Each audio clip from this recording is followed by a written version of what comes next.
Hello and welcome back to more Mega-lo-Mania in Unreal Engine. So this is the first stream of the new year, and I have managed to do a few things over the new year kind of Christmas break. So we'll review them and then try and make some more progress. So just get the right game. So I've worked mostly within the UI area, trying to get some of the core player interaction parts finished, or well, at least functional. So we have here the resource gathering or mining, however you want to look at it, UI area. In this case, we're showing all of the resources available for this sector. They're actually the ones that this sector actually does have according to the game. So as you can see, barely, the font color perhaps isn't quite right, particularly with the background actually being an image of the game. But the gathering resources are being gathered at a reasonable pace. Have to fine tune the underlining formula. That's what I was looking for the actual speed in which these are gathered. Obviously, it doesn't take into account any of the game speed yet. That part's not implemented, so this is the default speed that we have at the moment.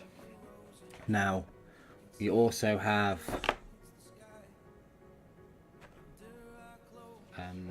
the mining ones. So, well, this one is the deep pit mining ones, which you have to allocate people to, and this one is the deep mine, which you have to technically have created the mine first to actually have access to.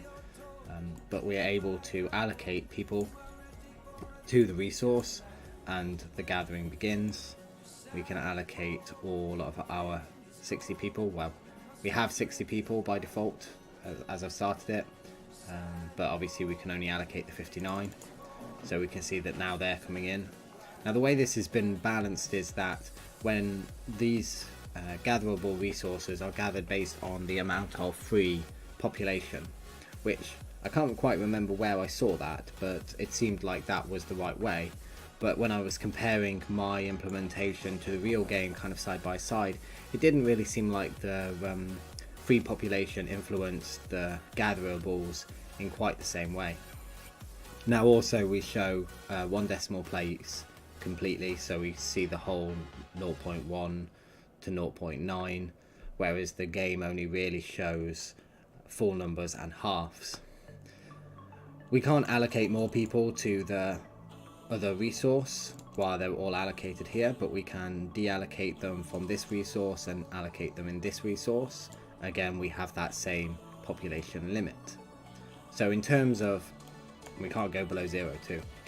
So in terms of all the population allocation for the resources, that's fairly complete now.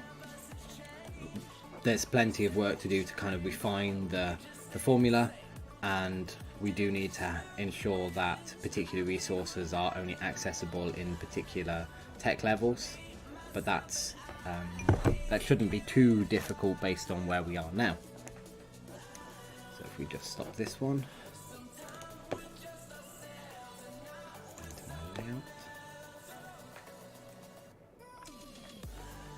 so within the layout we have the panel for the resources, which was what we just looked at.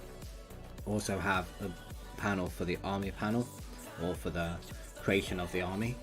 So if I make that the default by changing the active widget index here, we can now see the army panel. If we play that, we can see that we've got this in place.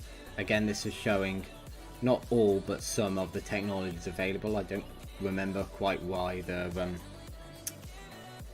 slingshot is not being shown. Perhaps I just removed it for development purposes.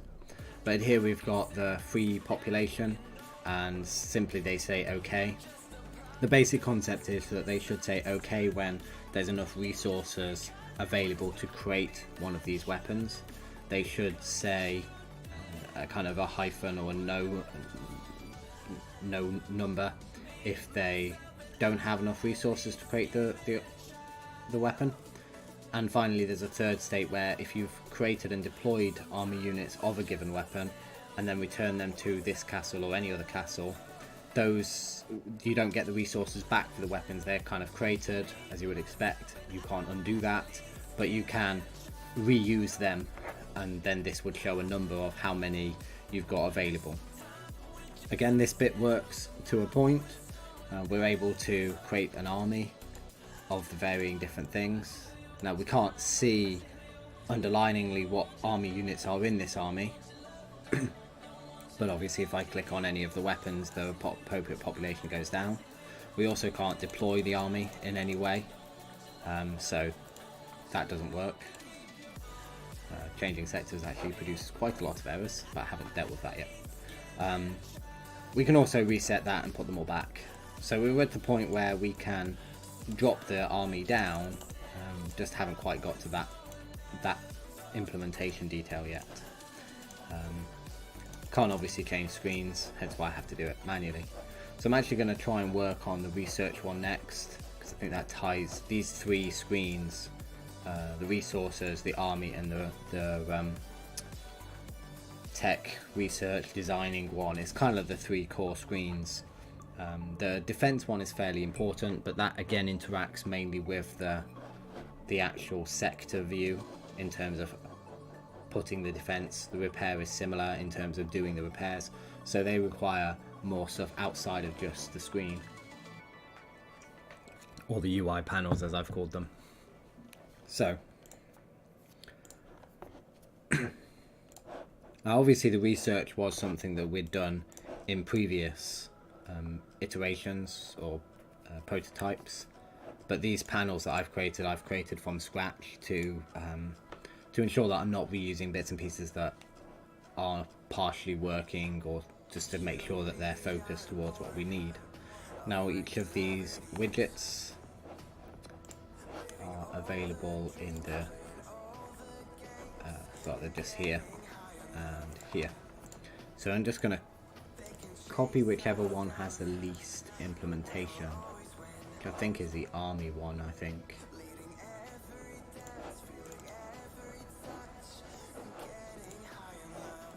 Actually no, the resource one. I think a lot of the resource code is actually elsewhere in terms of gathering those resources. Displaying it and the interaction for it isn't too difficult.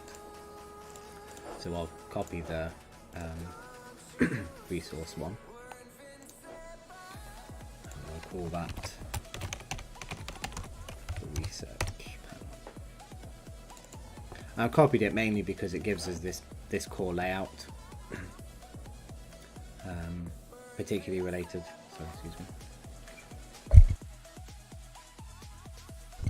particularly related to the main header and the kind of spacer here. I'm not sure if this one's quite in the same way. I think they are actually. I think it's just the fact that this doesn't have anything in the container, whereas this one obviously has a grid. Not that one. The army panel has a grid, because we use a grid to ensure all the bits and pieces are positioned correctly.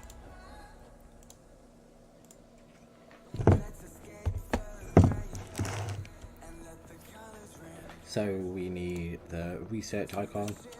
Again, the research icon can change depending on the tech level of the sector, but we'll just start with the basic light bulb image. That's not that one.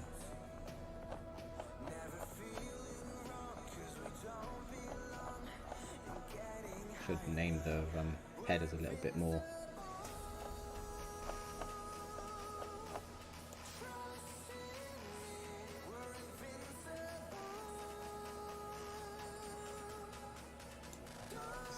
Close.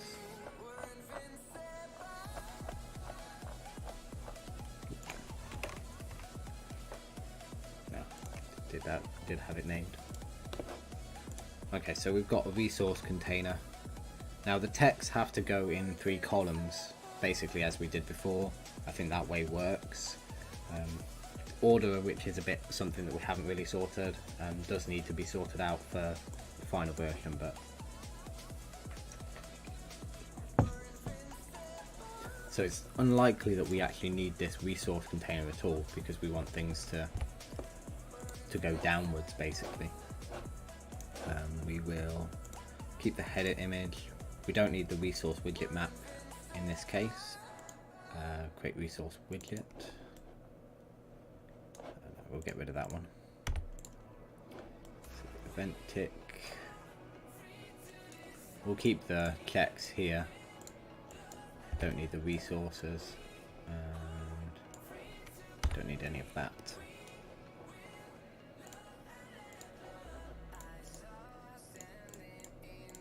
Okay, so the resource widget map is actually going to be the technology widget map. And we use the widget map in both cases, and we actually have one for the armor panel as well. That's basically just so that the tick can continually maintain the widgets for the different items that are available. In the case of the army, it's unlock technology. In the case of resources, it's resources, because sometimes the resources are added during gameplay, like if the player builds the mine, we'd want to show the one for the mine. And the best way to do that is to ensure the tick is refreshing. And we're going to do basically the same here. So we are getting in the armor panel unlock technologies from the castle. So castle is in,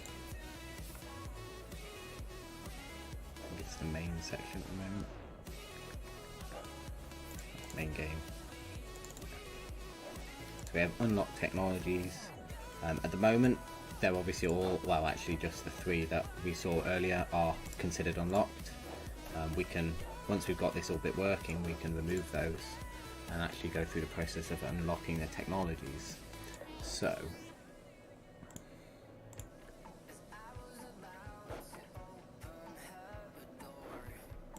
I think when the castle is constructed, that would be a fairly reasonable time to populate the technologies. So I have verified in the actual game that when a technology is researched on a sector, if the sector is lost, the technology is reset. So you have to unlock the technology every time you claim the sector, even if you previously owned that technology. So we can basically replicate that fairly easily by ensuring that the unlocked technology is empty when the castle is created, which it would be, except for our defaults that we would therefore remove. And we would also make sure that the available technology, which is what we're going to add here,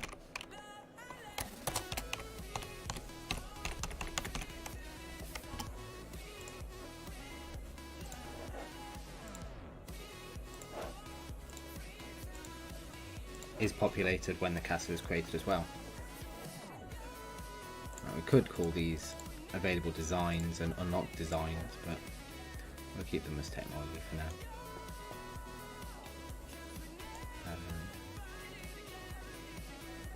This part here is defining the flag.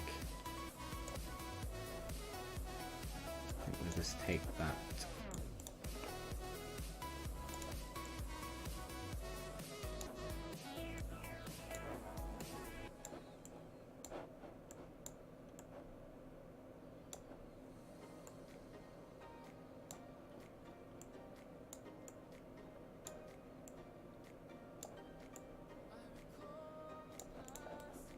Awkward now because it's a bit too big. Should be fine. So that's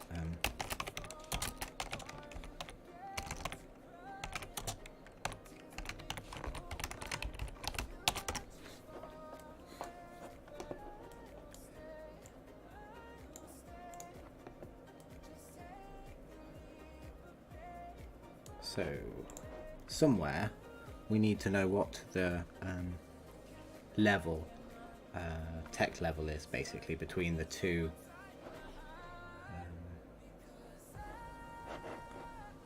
the default, what am I looking for, the default technology level and the maximum technology level.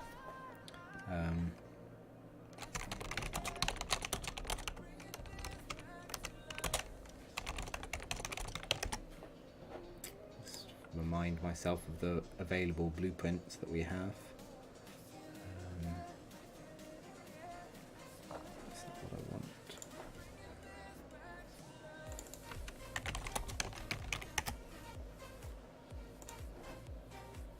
think the game state is probably the one that's going to be most useful in this case.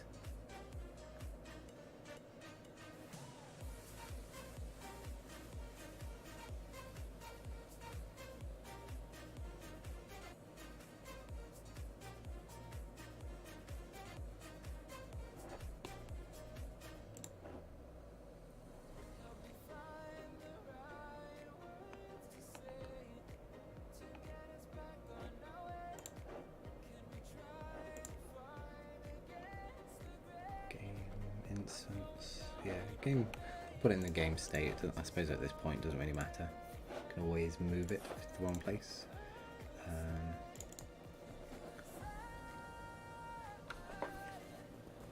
So we don't have game mode. But we don't have a custom game state class. We are on the authority, so we do have access to the mode.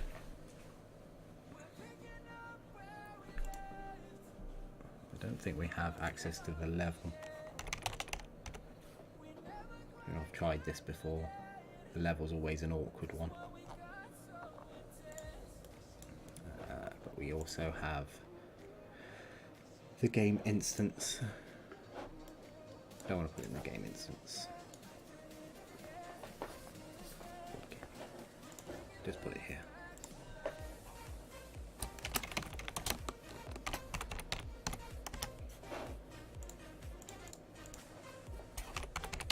So we need the epoch that the map starts on. Obviously this is the first, we're working on the first island, so it's going to be that.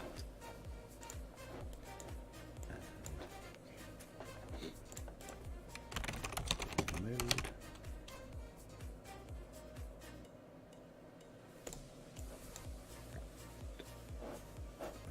So what I've got at the moment is within the library, function library, I think we have some MLM game calls, and they return the basically the Mega-lo-Mania specific, or the game mode, or in this case the game player controller, or the game player controlled sector. So that's, this function here is for the pawn, and it's just a quick wrapper around getting the pawn for the player.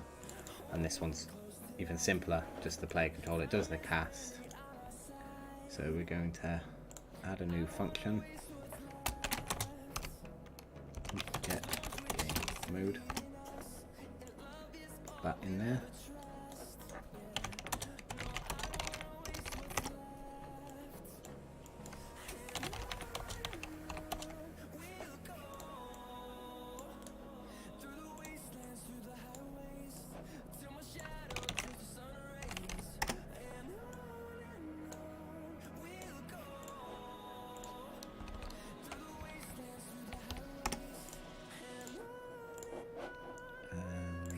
Function should be pure. That means over here we don't use that one. We can use the specific one here. And from that we want the start epoch.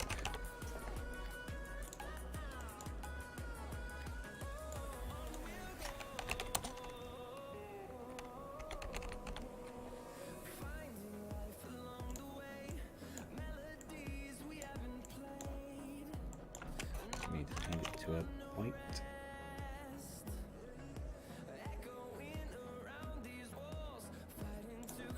Convert it to an integer. And we know that we just need to add 3 epochs to it.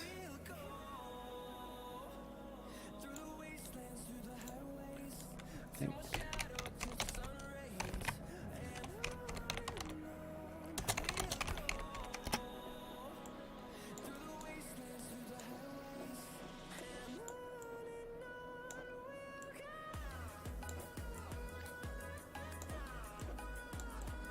I'll probably move this into a function at some point, so I won't worry too much about the awkward placement. So we need to convert that into an epoch. Epoch.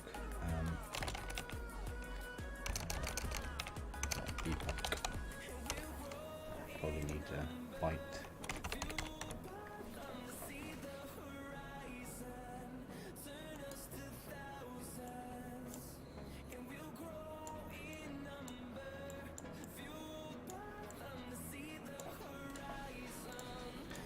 So that.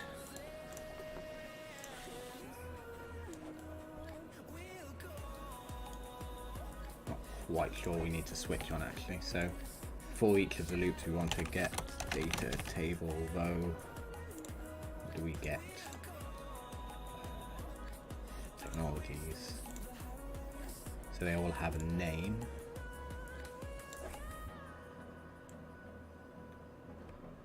So let's get this right. Keep that.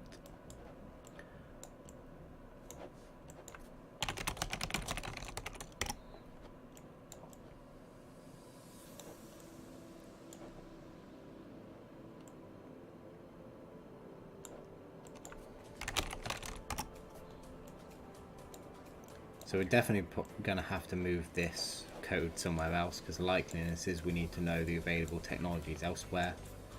But for now we'll just put it in here so we can get this property populated.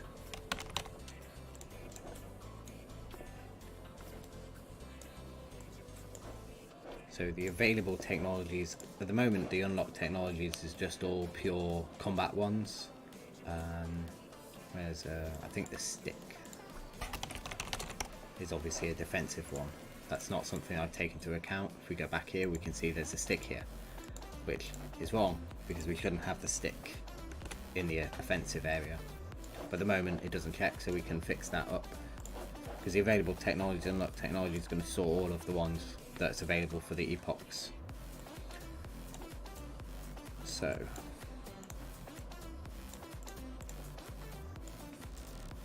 we need to convert it to an int, and it must be less than or equal to the start.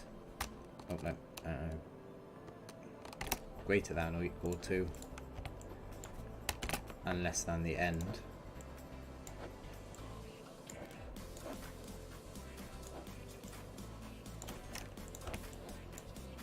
Need that.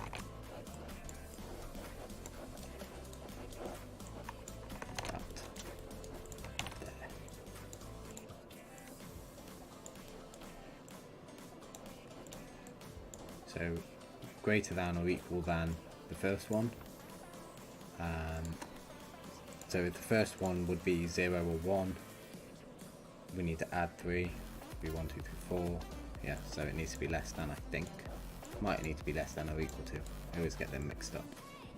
We'll go with that first, see what we get. So it needs to be both of those conditions, so we just add them together. And then that gives us the one Boolean value we can branch on.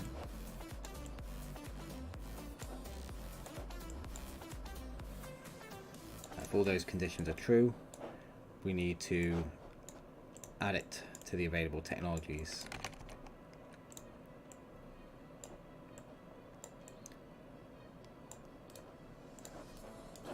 At this point, all we've got, and all we really care about, is the name.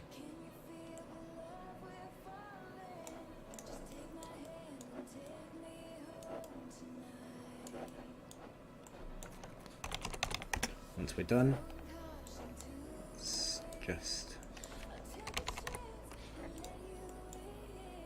I guess we can't do that. That's a bit annoying.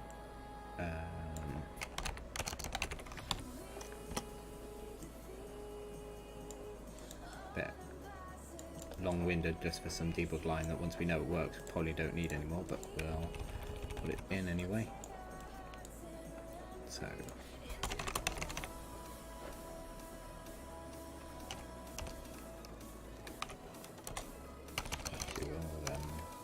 make an array.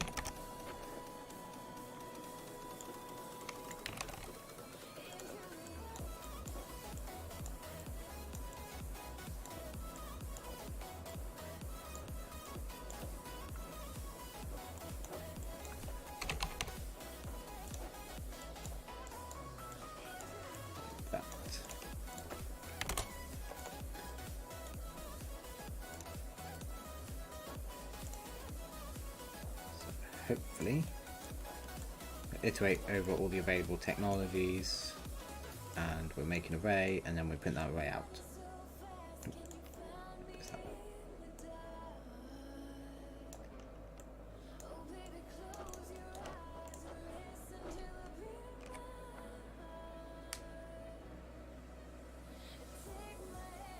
Yeah.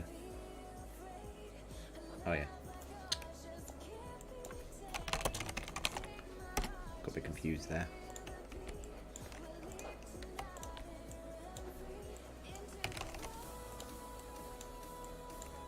Point of all of that was to convert it to a string, so we can do the add or the join. Now it should be much better. So we didn't see anything. It's not a good start.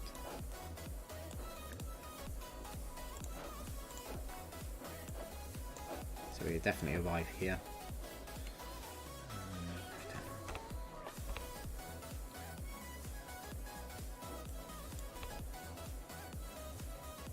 It's false.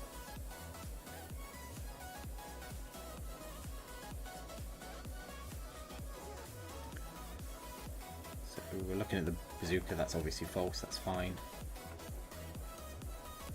Put a breakpoint there.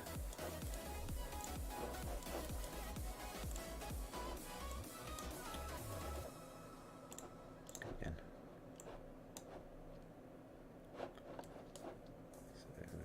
So bazooka again.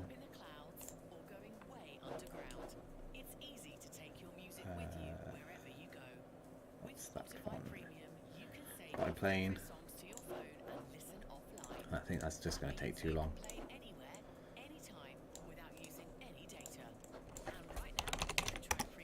So if those values aren't true, we'll just figure out why. So I'll take the name.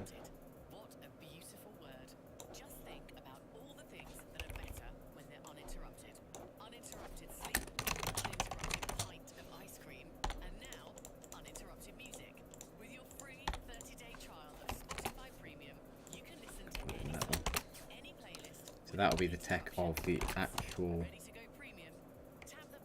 level, and then we'll take the two values here, that one and that one.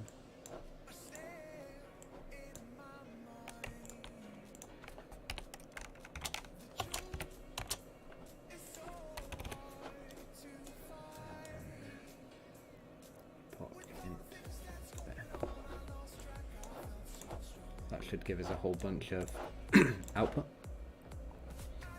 Okay, so apart from that, missing space at the beginning of there. So it didn't add the bazooka, biplane, cannon, catapult, longbow. So the longbow is one that we do want. Let's move this over onto the screen. And over here, so the longbow is one that we do want, but it's saying that we're trying to get technology 1 to 4, and that is 4, so it's definitely doing the check a bit wrong. And shield 4 is what we do want, and boiling oil is what we do want. So that one's a less than.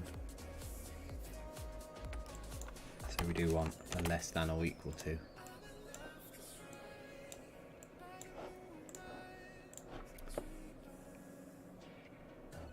So now, according to that output, though brief, or did I close that? Close my output.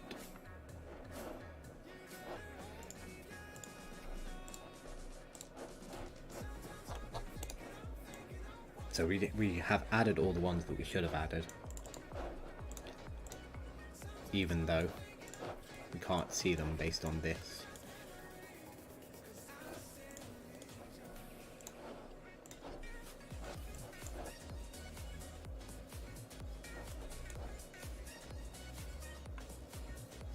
Yeah, so we've got the right text, bow and arrow, boiling oil, bow and arrow, longbow, pike, rock, all the 4 shields and sling, plus a few more that we can't see. So That's fine. It must be just this make array part.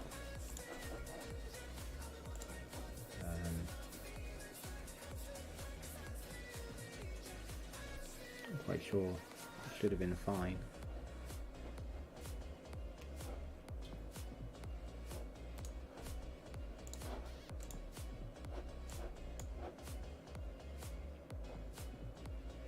Unless we're just making the array on every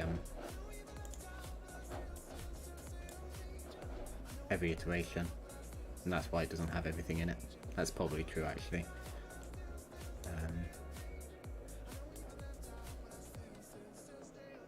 So I'll just take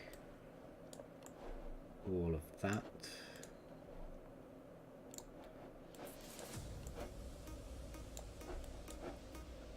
And this new function will be get available technologies.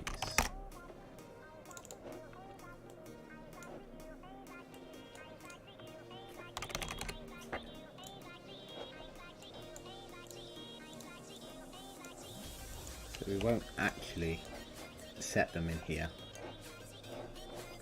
We'll use two local variables.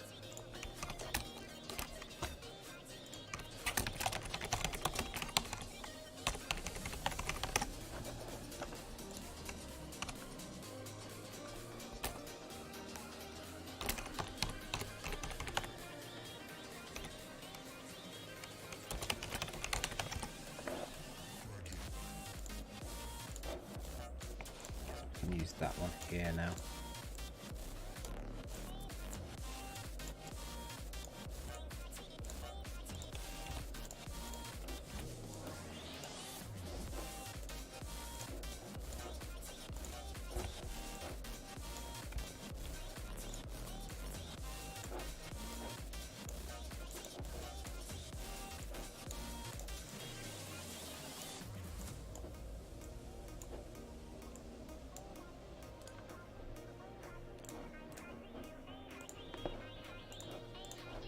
Should see, yeah, we see the full string now.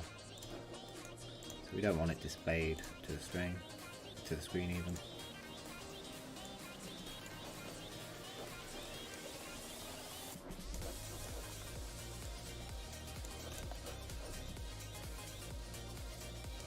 What we'll do is we'll take that part out of this function.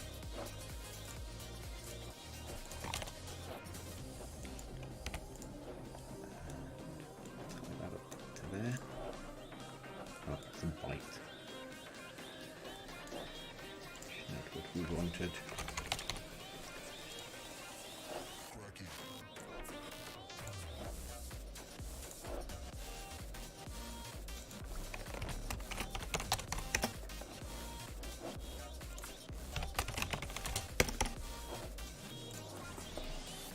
Just makes this function non-reliant on any other part.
Okay, so that function is done.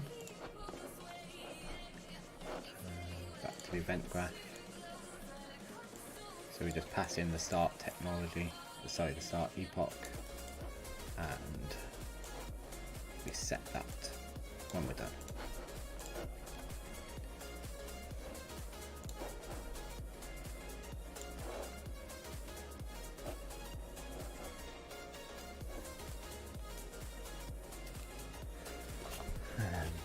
Okay, so now we've done that, back to the research panel.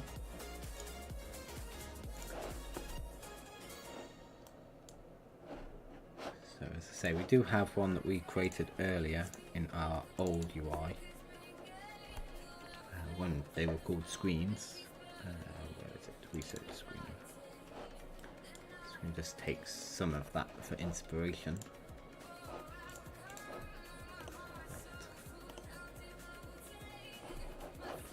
So in this case we did have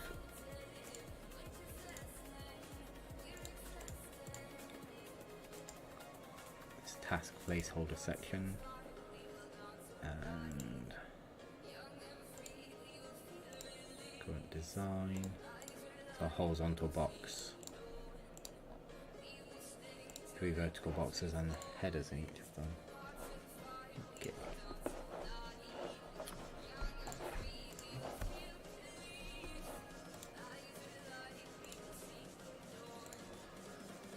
Kind of, I don't know, apart from, so the problem with reusing this is the way the current design stuff is done. I'm not sure if that's the widget I want to keep and use, so I think I will recreate it. So we have a vertical box there, add little box.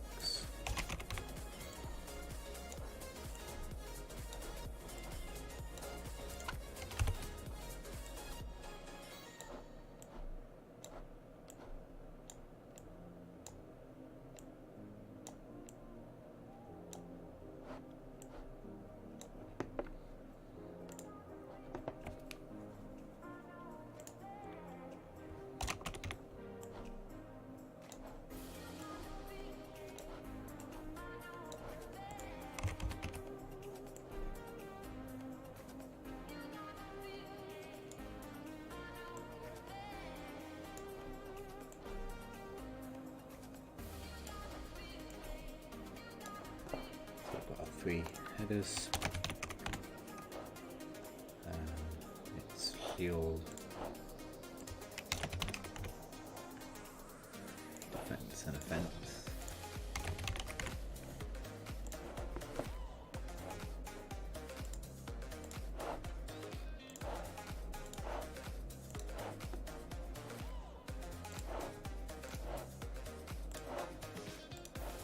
So obviously this looks really long, but when it's squished up into the appropriate place, it doesn't look so bad. So we can jump.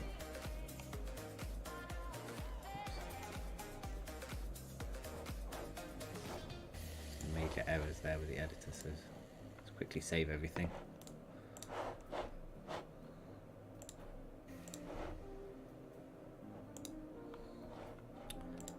In here we can now add the research panel, so we can see that it actually fits correctly within the space. We will make that the default, which is 2.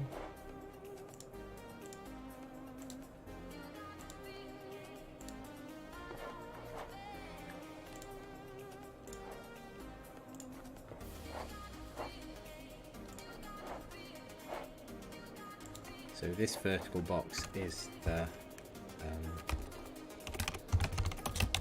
pair container.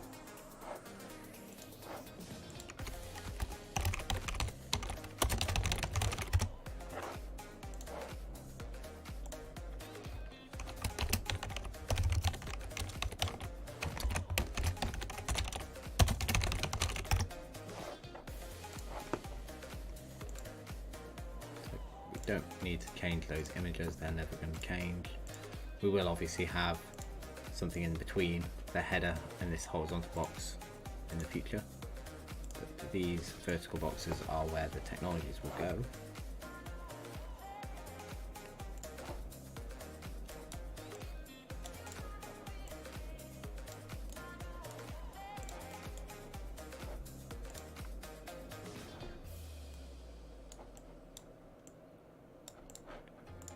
So we need, much like we've done with the army panel, we use a custom widget. We'll find the bit. Create army unit widget, this one. So we use a unit widget, which is fairly straightforward, but it gives us that interaction. I'm just wondering if the unit widget really is unique. Panel components, unit widget. So this has a number available under it. Obviously the technologies don't.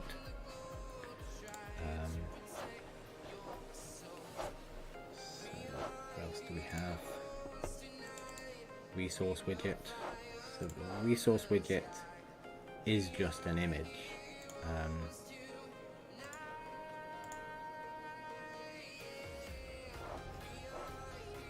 I think that's really all it is.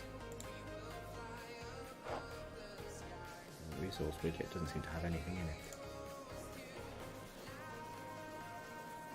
I think it's because that's the base class of the mined resource. Yes, okay, I remember now.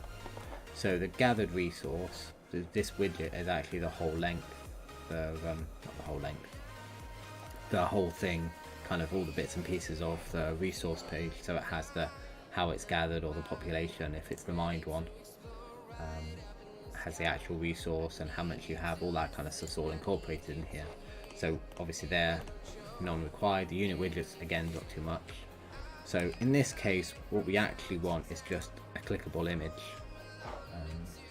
So I think that's what we're going to call it.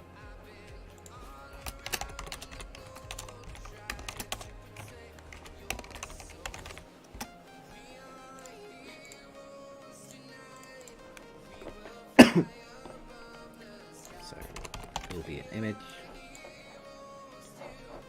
Size to the content. We'll make it full screen.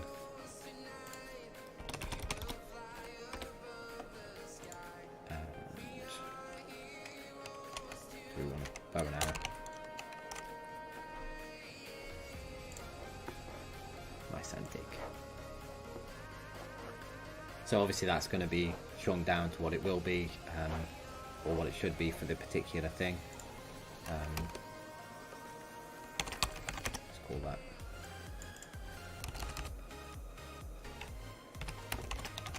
item image.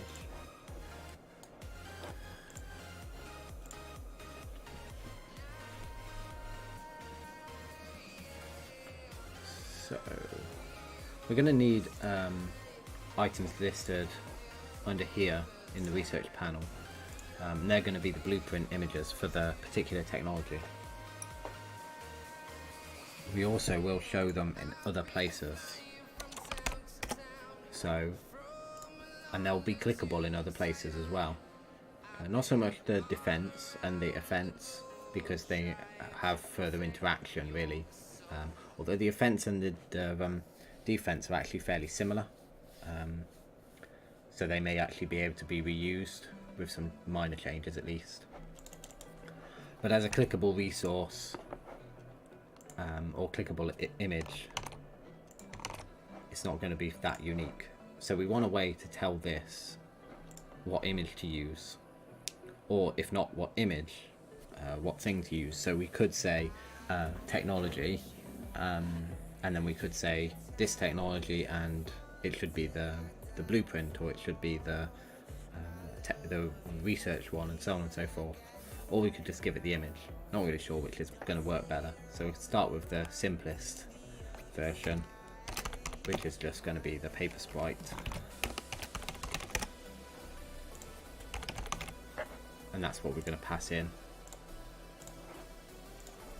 to this widget. And then when the widget is constructed,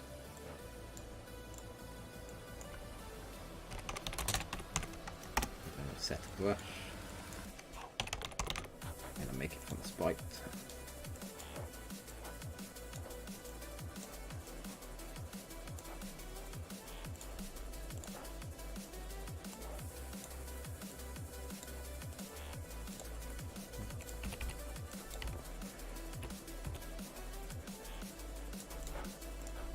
That's what we want. So obviously now we don't see anything. If we go in here, we can change this to bazooka. Let me see our bazooka. So in our research panel. So in our castle we should have our available technologies.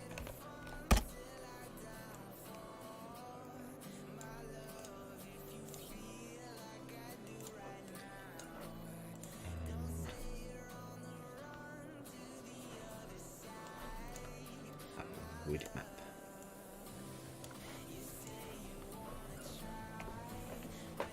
So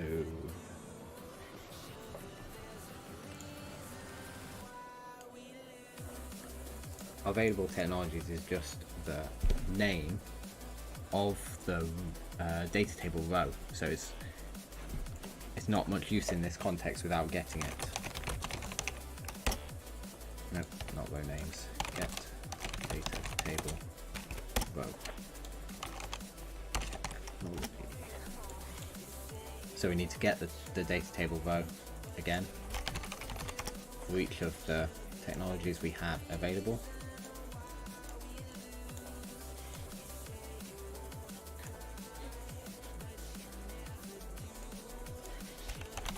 There shouldn't be any case where we have a technology that red.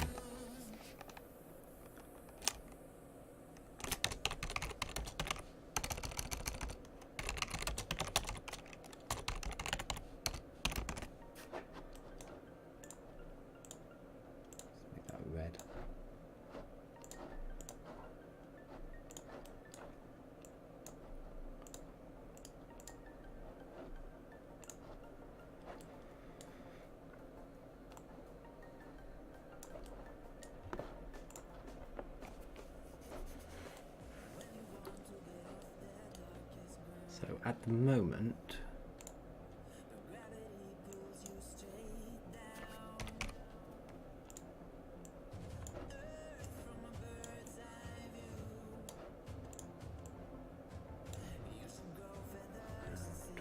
going to need is the laboratory sprite. So that sprite is the one used within the context of the research panel.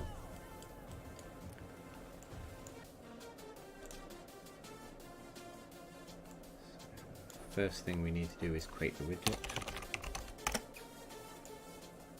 and the widget is going to be our clickable image.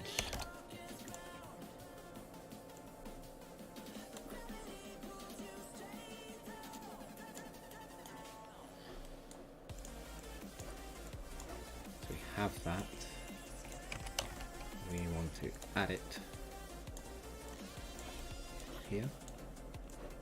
And this will be used to make sure that we don't create the widget for that technology again. There's going to be some logic about here to determine whether we should actually show that technology on the UI at this point.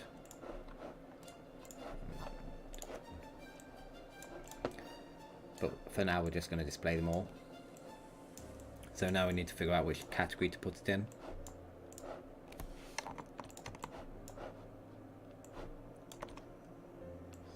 Repair, defense.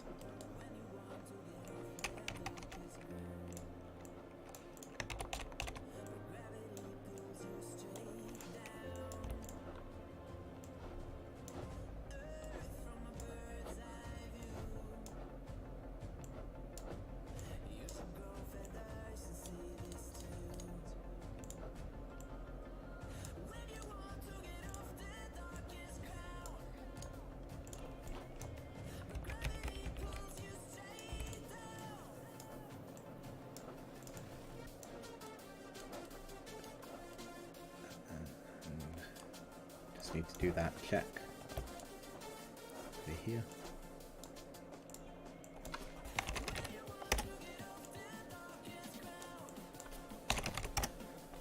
So say this is just to stop us creating another widget with that particular technology.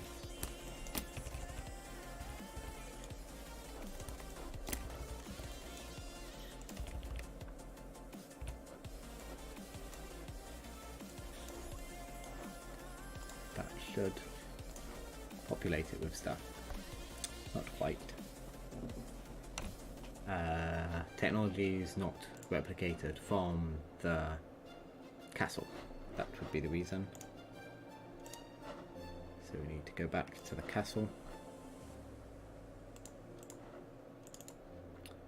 Ensure that the available technology is replicated. Only really care to give it to the owner. And the unlocked technology is replicated to the owner. The unlocked technology obviously was being hard-coded, so every person, client and otherwise has it, at least at the moment. Whereas the available was being programmatically populated only on the server where it should be. That should make a difference. There we go. So now we have all the technologies. They're not obviously in the right order. I don't have a property within the data table at the moment to handle that. I could order it by the epoch and just determine whether it should be above or below, but that's kind of detail that we can deal with another time. So we shouldn't actually have all of the technology if we can't actually make it, but again, I've not been looking into that part of it yet. It is quite difficult to filter out the technologies based on the recipes. I haven't quite got that down yet and how that's going to work, so we're just going to work with the fact that they're all unlocked and move forward from there. So at the moment my clickable one is not actually clickable, so it doesn't do anything, which makes sense. So before we add it, we need to add an event dispatcher, so it's been clicked.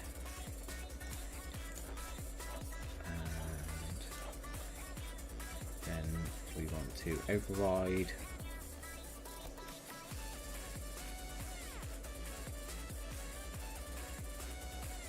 we'll probably take it up and the down. Yes. As we've done before. Button up.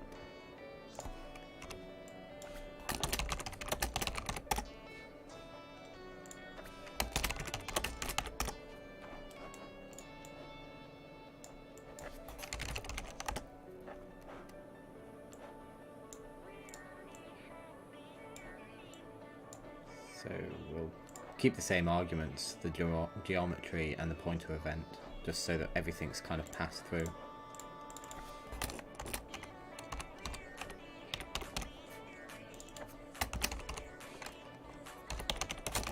So I'll call it a pointer event because that's obviously what it actually is, even though it's called a mouse event in that context.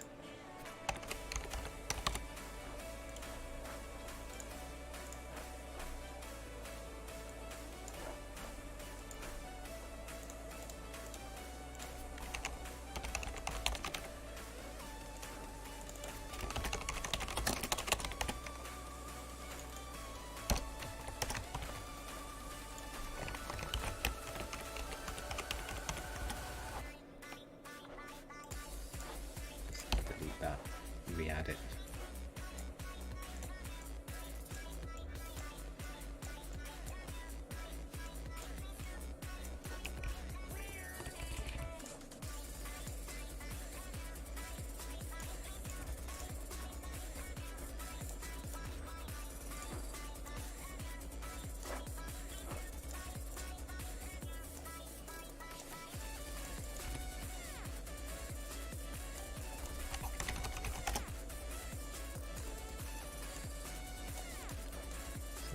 Gives us the ability to handle the clicks.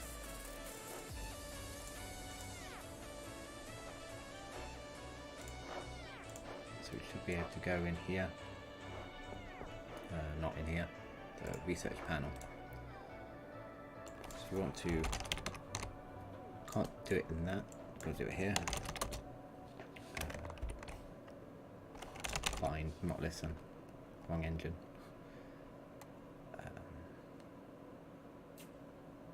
So I think we probably want to do it on the up and not the down.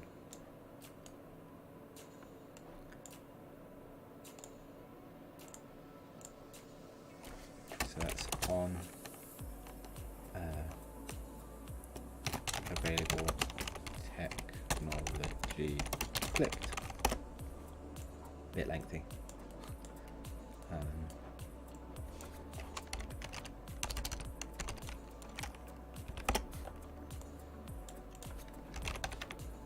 So just make sure that they've clicked with the left mouse button. Right mouse button would, or in theory could work, but it's just a bit awkward.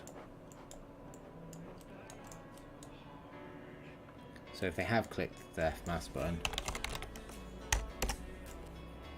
we're going to print something, but we actually have lost what the technology is. We know what the sprite was, but we don't know what the name of the thing is. So we just need, not a float, a name, to expose a name property.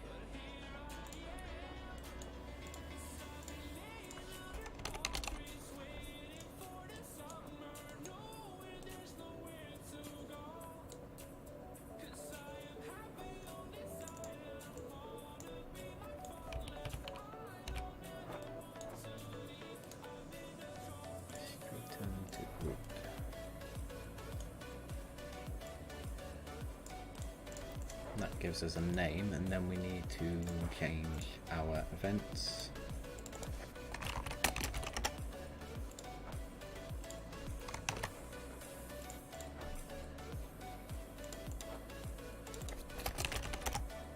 Pass that name out.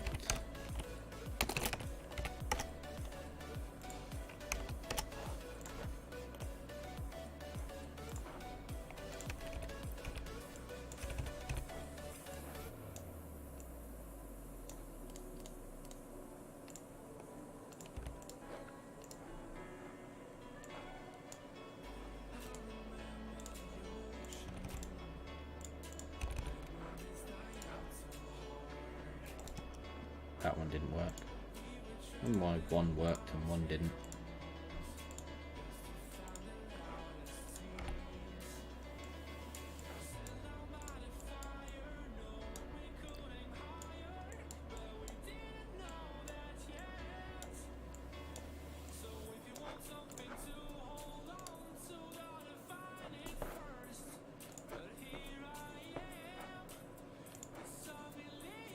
So now we should be able to get that name from here. There. Make sure everything's working. Yep. So the click's not working. That's likely because the actual image itself is getting in the way. Image is set to visible. If we set that to hit test invisible instead. Still not getting the click.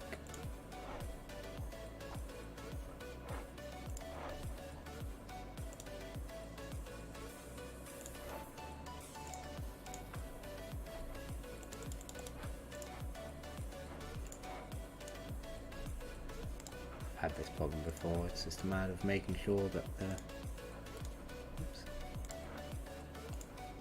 events are working.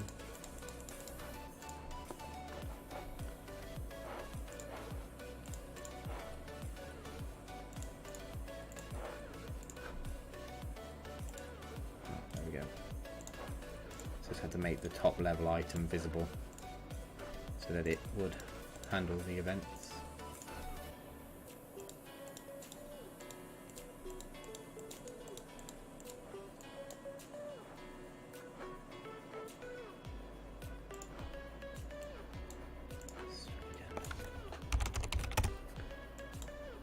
Up.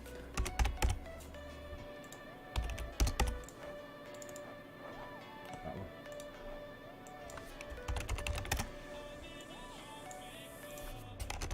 Down.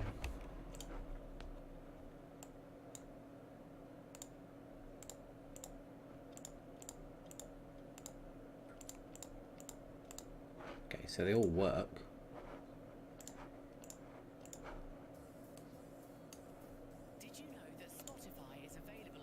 Sorry, if we're doing it on the up, then we probably don't have a way to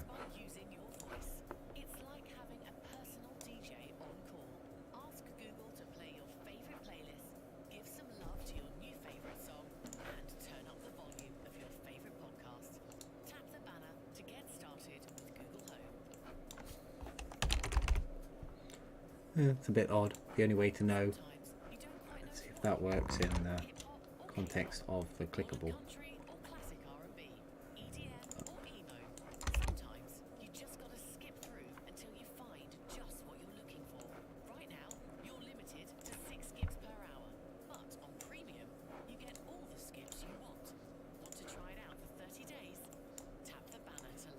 Yeah, so there's no way actually from the mouse up event to know which mouse up it is. That's okay. What we'll do,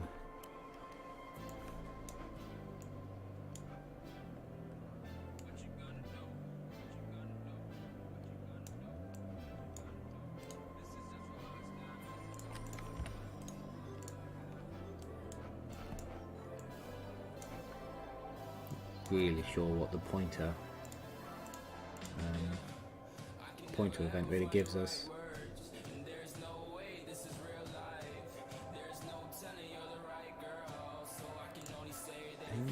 Probably better. Get affecting button. See if that works.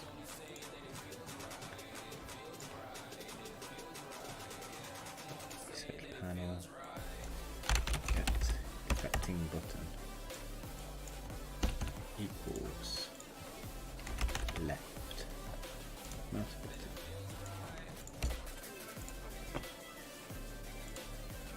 Yeah, that works. Kind of makes a little bit more sense as well.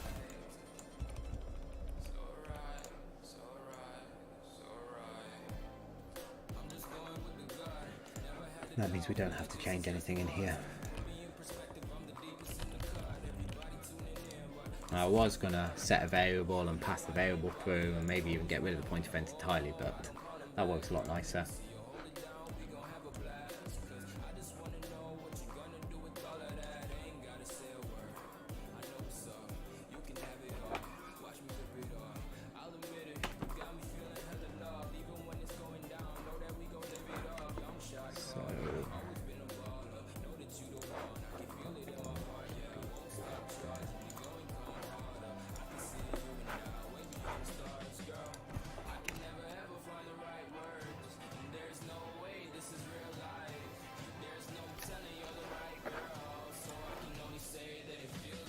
Okay, so we're in the right place, we have the right information.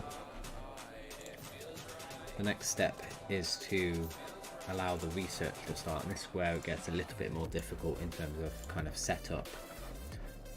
So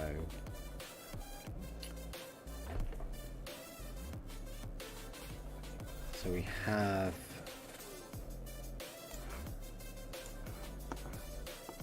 in the previous implementation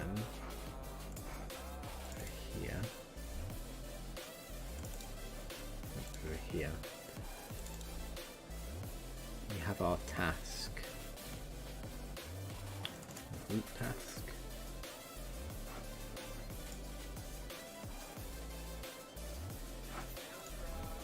Not sure where we have that variable, but for task we also have this task.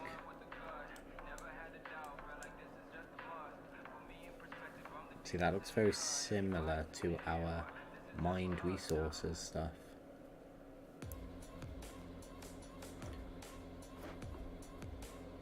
I think the principle of the task was quite good, and I don't think there's anything too bad about it.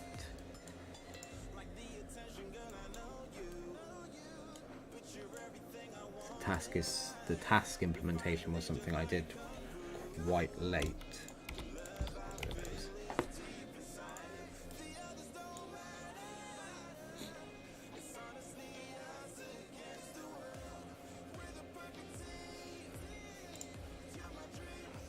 I think I'm going to reuse the task.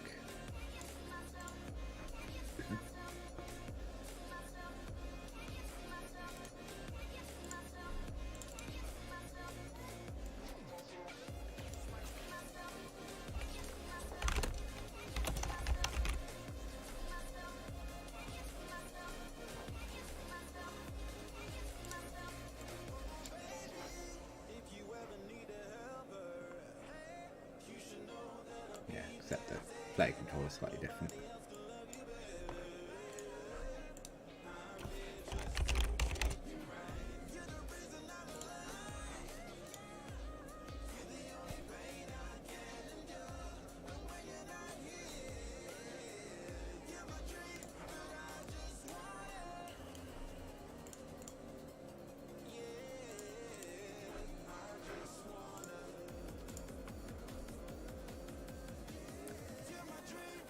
Seems that it was related to the mining task,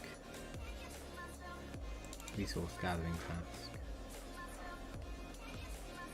and resource mining task. Yeah, so the handling of the resource mining was all put into its own thing. Because there's no time into a resource mining, there didn't seem to be much point in having a class to it.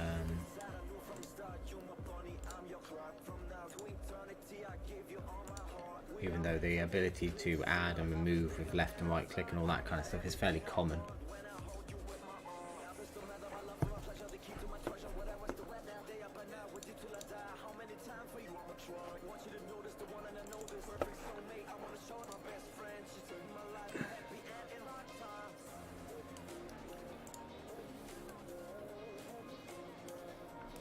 Actually, here's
match up with that one quite so well. That's a slightly cleaner way of doing it.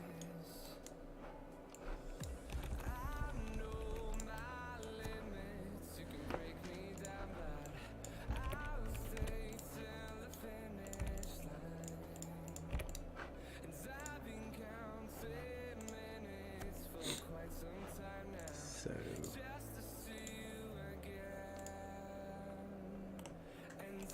don't actually think I'm going to reuse the task because the mined resource does it, and it does it in quite clean, small amount of code. So I'm going to reproduce this implementation for the task that we need.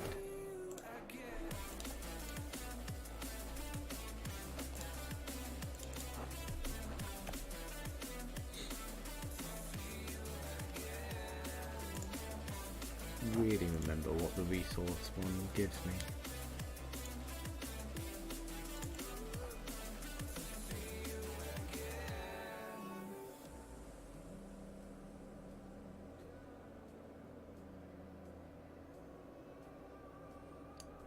Yeah, so in this implementation, the individual items, so in this case the mined resource and the gathered resource, use the base class as get resource from sector function to keep its number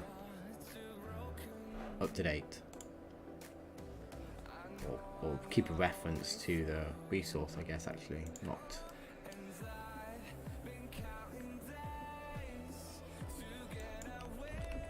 Guess it's right there.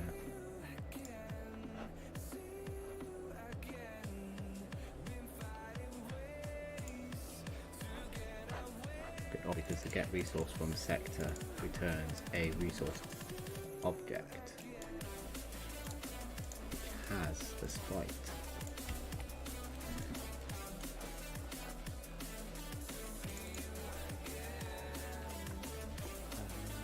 Mined resource. Graph.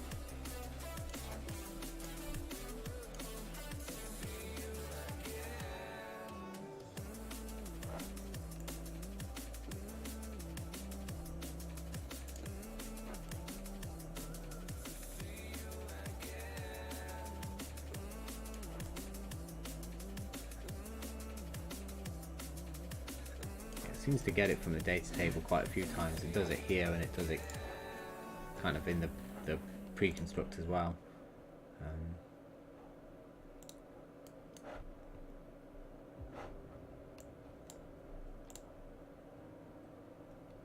Yeah, because a resource from the data table just contains name, type and sprite, whereas the resource from the sector,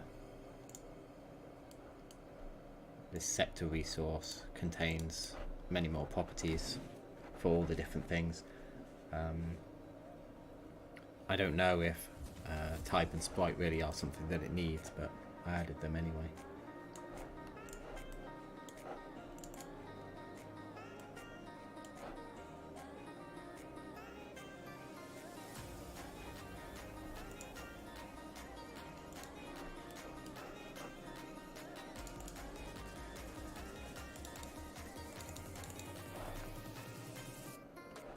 Yes, so the base class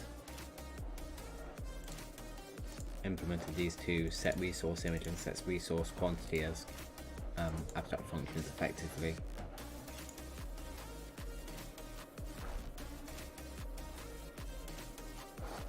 And they are used by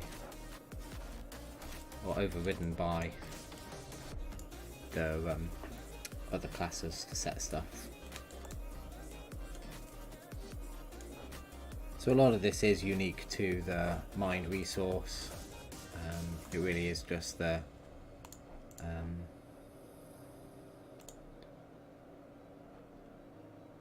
allocation container. The allocation container is this whole box here.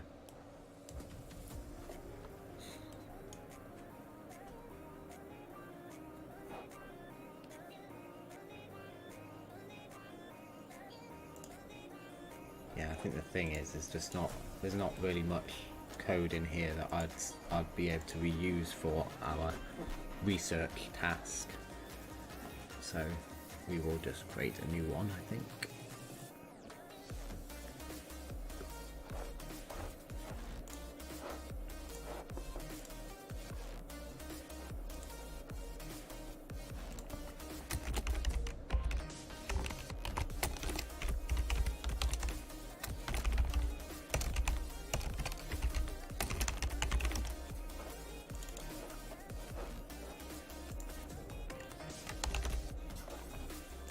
Start simple.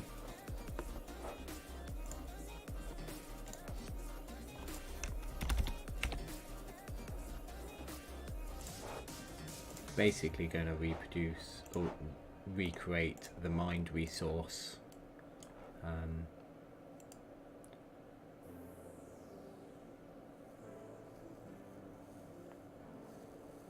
Quite sure why I've added a big spacer on the right here.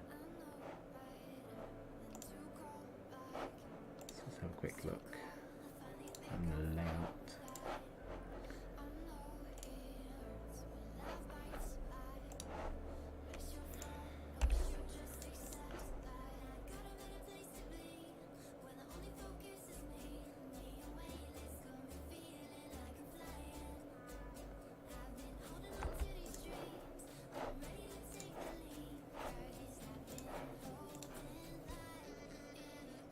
I think there's like 1 pixel bigger here, but thinking what I could do instead is within the resource panel, simply push them to the right.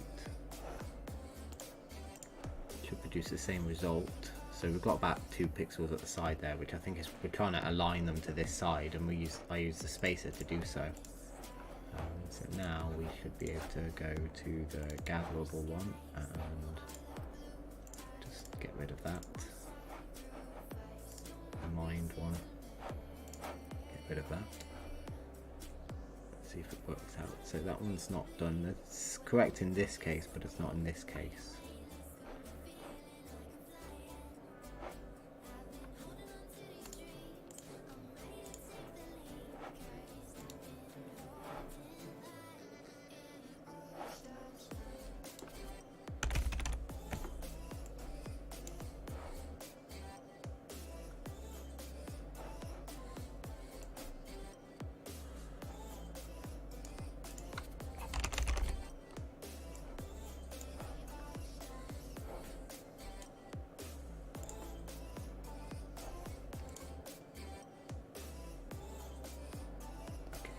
gathered resource, we want that horizontal box.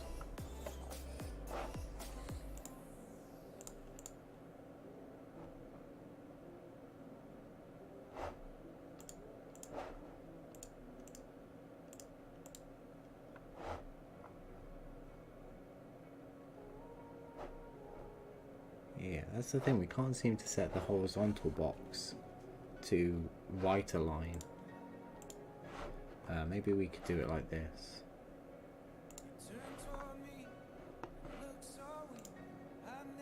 Okay, we don't have a canvas panel.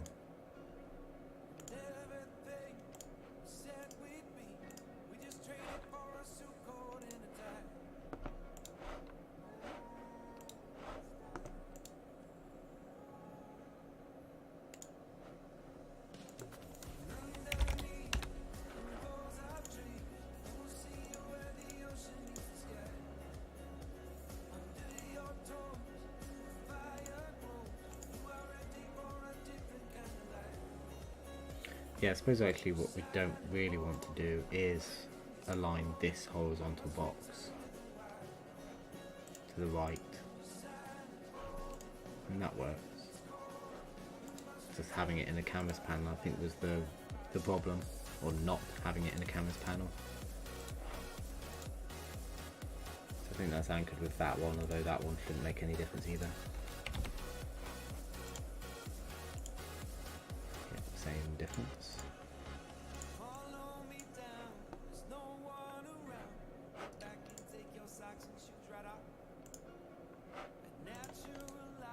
So we'll wrap that with a canvas panel too. Anchor it full screen. Get rid of that spacer. Get rid of that spacer.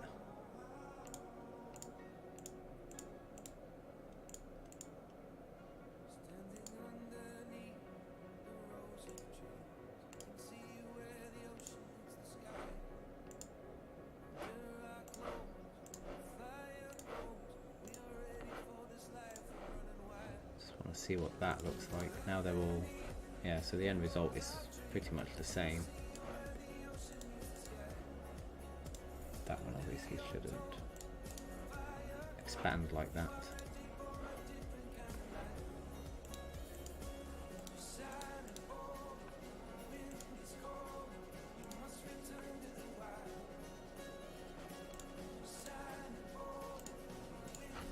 Make sure it works okay here. Ooh. Something's gone a bit wacky.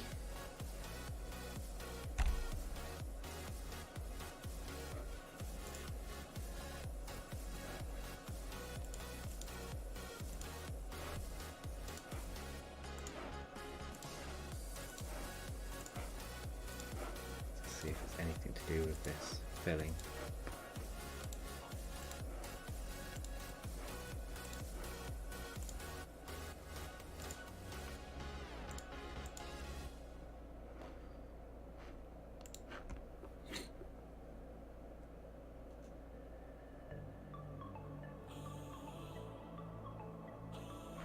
I don't know why they've gone really weird like that. Let's just set there.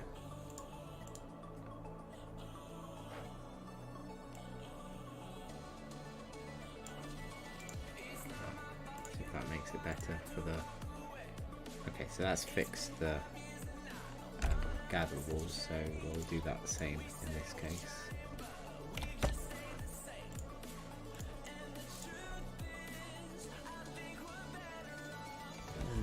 Right one. Oh, okay, so there's also the fact that we added the teeth to. Let's get rid of those. Should give us back. Yeah, so we've just got that awkward amount of space now. So we really don't want these to be filled. Which does mean that it goes all left aligned when viewed from this perspective.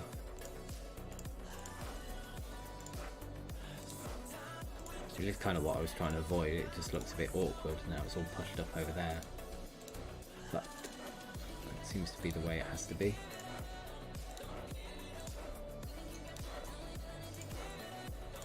definitely since we want the gatherable to be kind of right aligned within this context. Obviously it's not.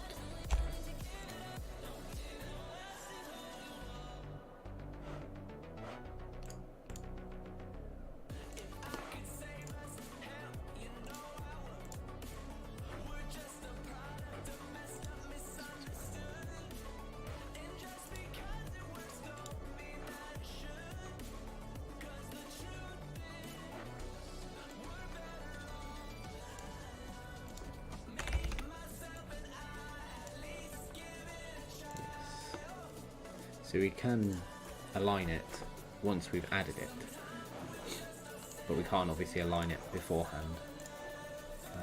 We can deal with that. So we add the create research widget. It comes back in here.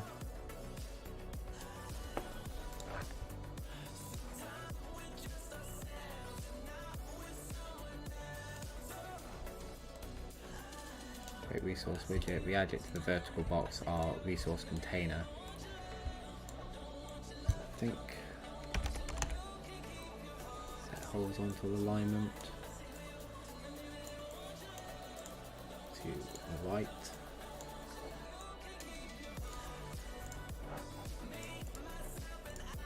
That should mean that the other gatherables work.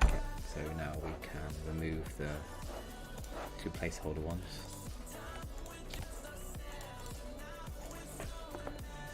There we go. I think that's better. All just to get rid of a spacer, but the spacer meant that this widget would only ever always be on the right, whereas the way we've done it now, we can have it any which way we want. So research tasks. We've got our horizontal box. We want to be basically copying this one. So we've got an image, the allocation container, that's a border, and another image, and then a vertical box at the end. So that's what we want to do here.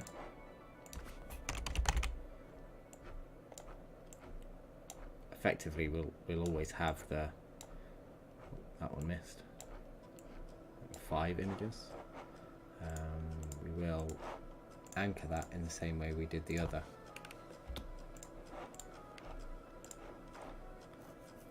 So this one's going to be our technology one.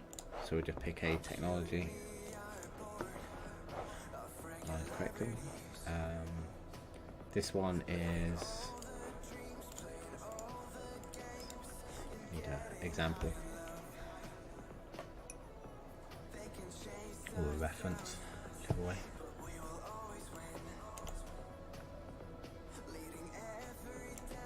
Too many.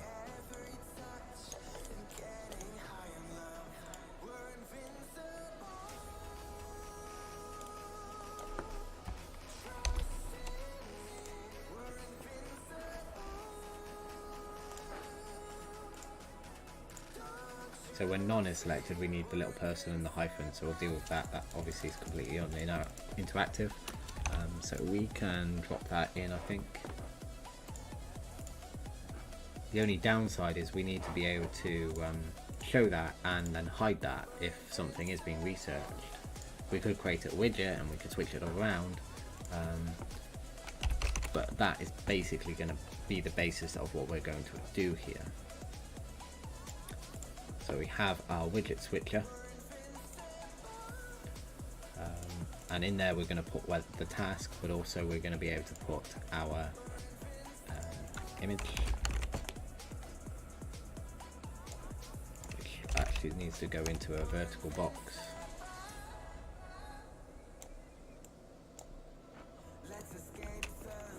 With another image underneath. So this will be our tech man, I think I called him.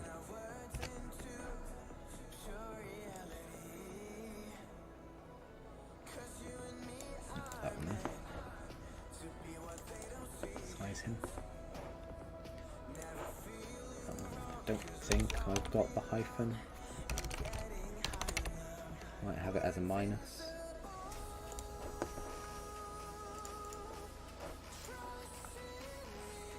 Definitely need some padding on that. The padding we'll have to figure out, but we'll go for 4 for now.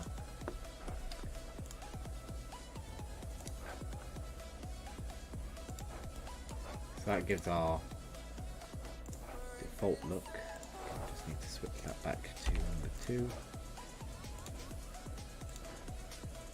Yeah, so we need some space on the head of the man between the light bulb, and the alignment's a little bit off. The man actually should be more underneath.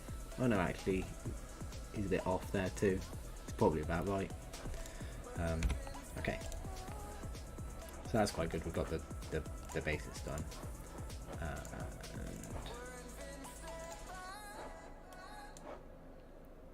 research task. So that will be our research icon. Let's go back. So within the game, once we've actually selected something, we can't unselect it until it's finished. So we'll select the rock. So it's multiply and equals, and then the clock.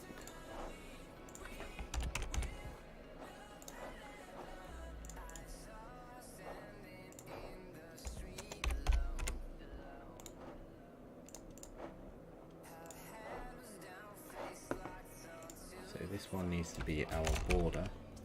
So we use the border to get the proper click interaction.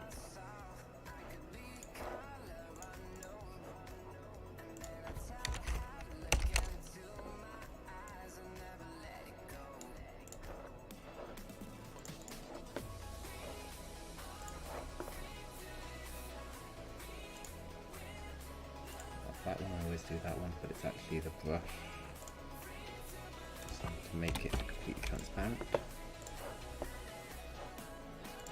And the border should be visible, but the image and everything under it, self-hit testing video, invisible. Although we don't really need to do that because we should have a vertical box. Can't put it in the border because the border can only have one child, so we just have to switch them around like that. And then we need some text. And some text at the end. Another vertical box for our final image and text. So actually this final one is going to be our clock. So I think the timer that I've created before should be just fine.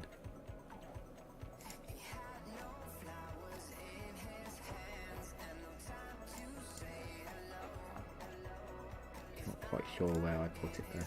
Not that one. Not that one.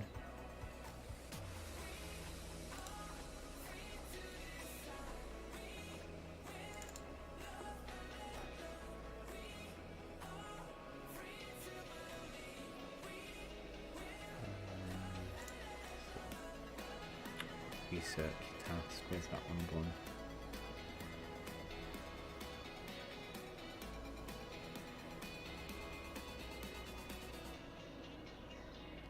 Basic task. Timer image. I thought that I had a widget for the timer itself.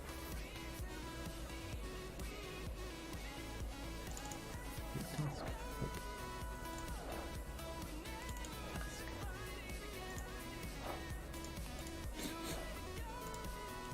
No, it doesn't look like I do, but I think I should because the timer's used in quite a few different places.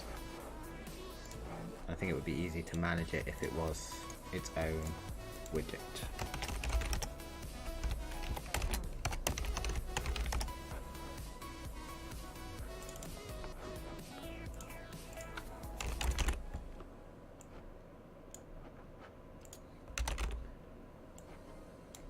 So just very basic.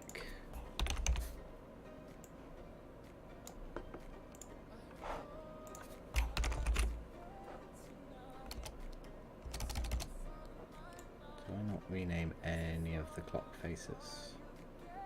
No.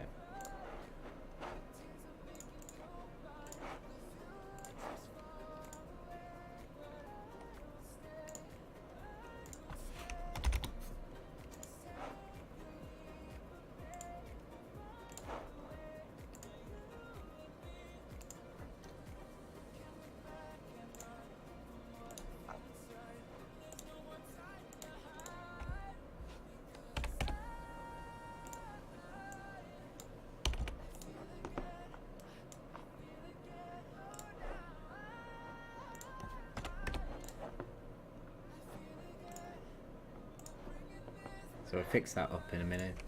This will be the timer image.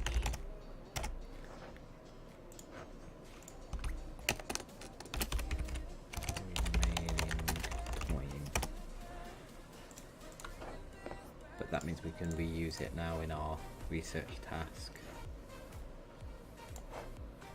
Like such. So we'll just make that the same size as the other.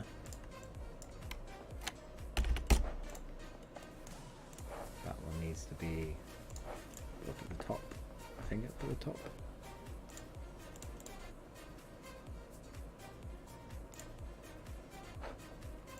Yeah, it's not quite up at the top, is it? It's aligned in the center but above the text. So our man is a bit small. I think I used the wrong one, didn't I? It should be that one. It's not the same size as the clock.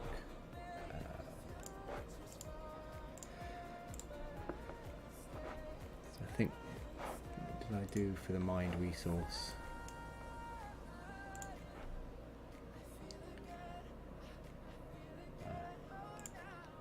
So I'll put it at the top with some padding. So I'll just do the same here.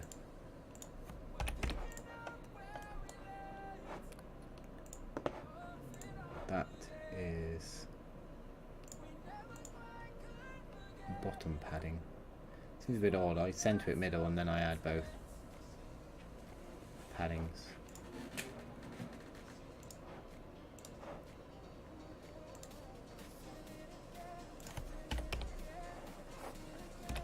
I'm just going to work this as 6.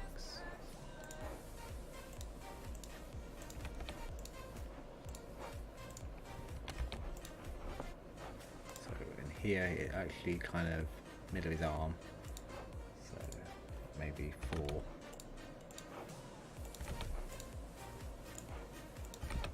Same. What else?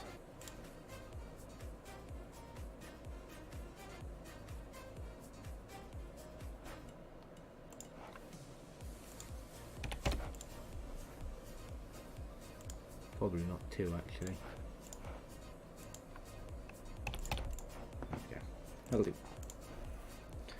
So that's the basics. So this is the, what do we call it, the allocation container.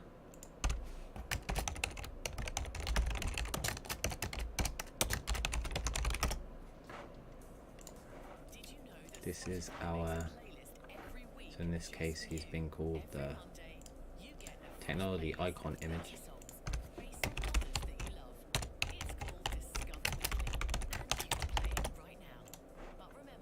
Something different this time, and then we just called that minus, so in this case it'll be design minus.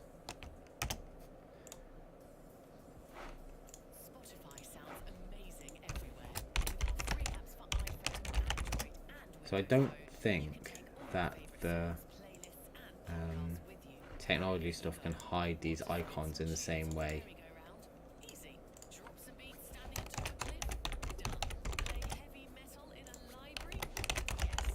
As they can within the resource one. There's scenarios where some of these icons, if you're not gathering it, some of these icons aren't shown, so I've had to reference them all.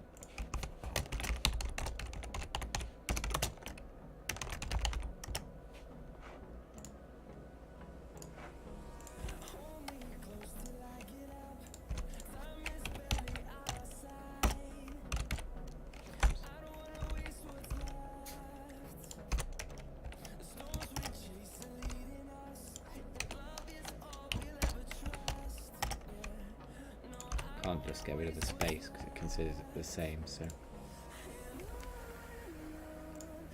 okay, so that gives us our basic research task, which we can now add.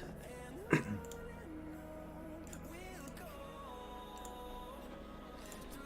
this will be the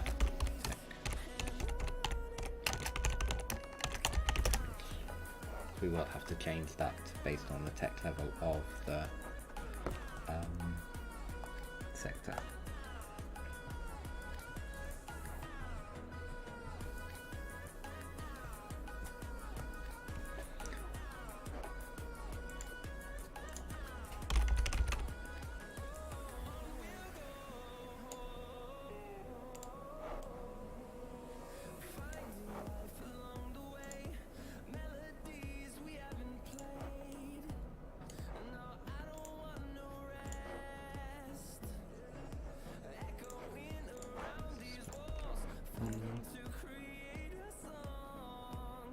think it's slightly further over than it should be now. Now I've got something selected.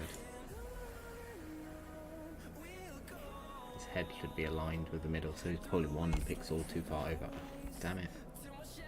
I'm so used to pressing escape to just get rid of the game that I'm doing it on the real game more often now.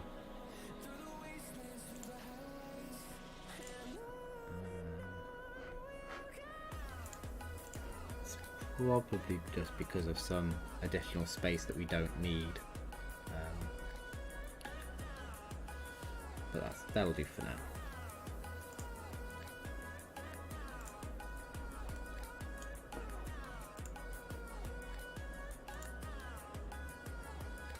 Now because it's easier to set this thing up when it's constructed rather than change it once it's been constructed, we're going to actually pass in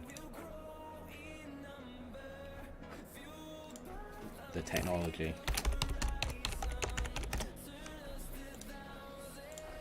At construction time.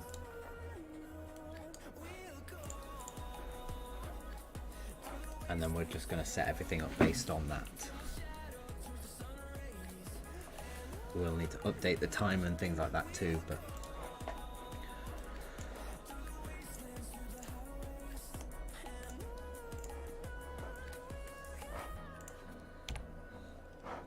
for now, what we'll do in the research, we'll take that technology name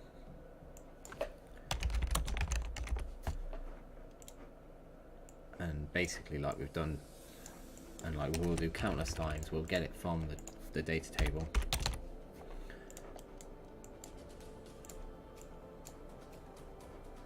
And we want the lab.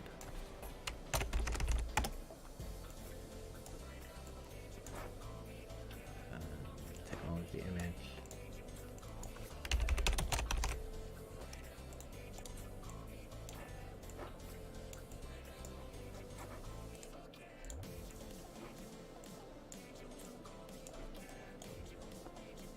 So we can use the research time to set the timer too.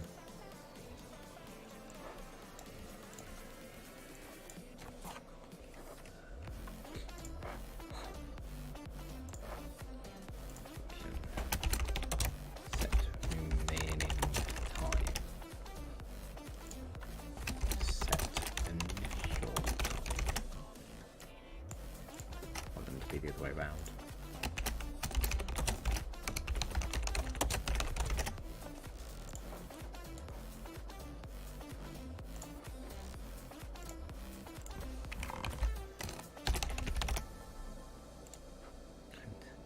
One there.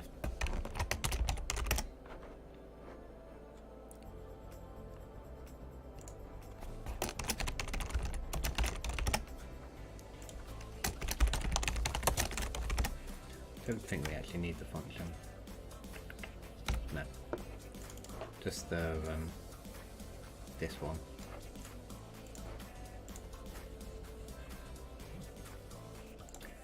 We'll call it reset actually. Be a bit nicer from the standpoint of what it's going to do. So reset will take a float.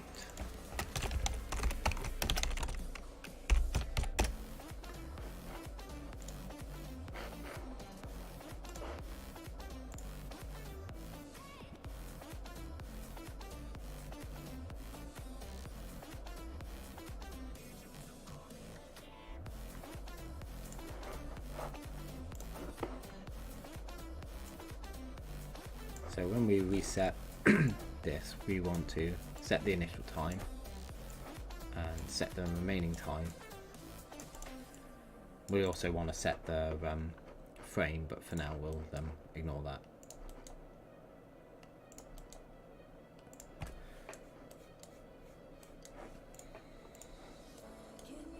And then for the event tick, we will need that as a variable. Get the remaining time. The remaining time So in this case, they're almost the same, but they do have a space, and it seems to it seems to handle that fine. That's fine. Set text. So I don't think we can bind it because it's yeah, we can use a crate binding, or we can do it in the tick. We'll create the binding. Don't know if we want to do that permanently, but it certainly works here. In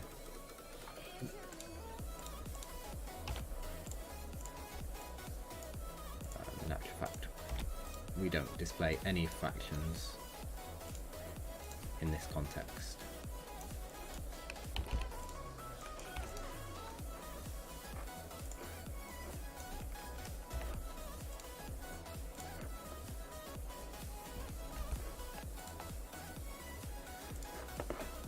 So now we've done that bit. Okay, this still works. Click, click, click. Yeah, so we need to get rid of the false, wherever that came from. And that comes from our clickable widget thing.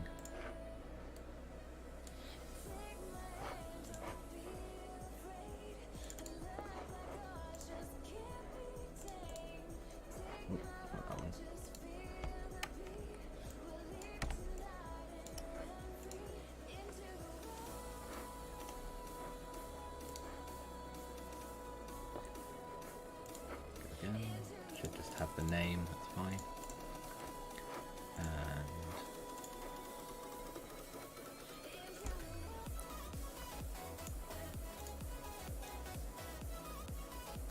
And the research panel.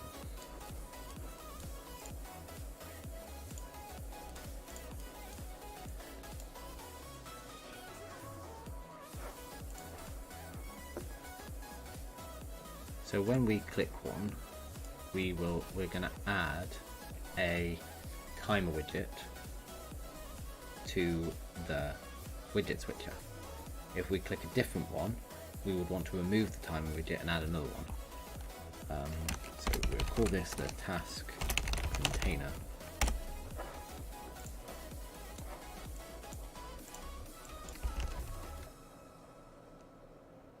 Add child slot.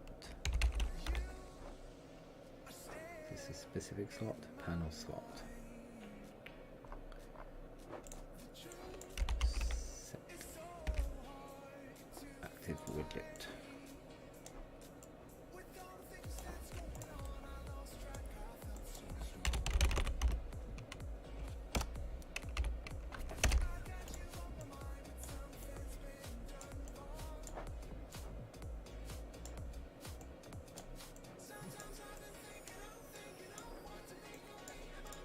Should be our research task widget. Now we've created it, we do need to remember it. So that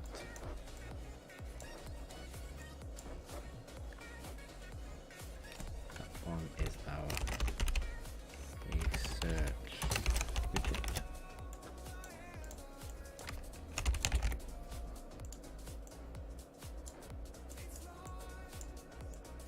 If is valid, remove child.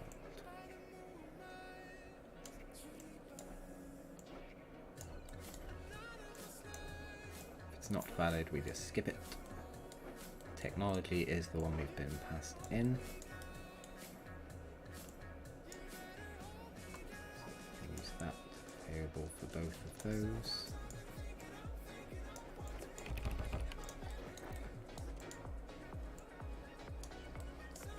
So that should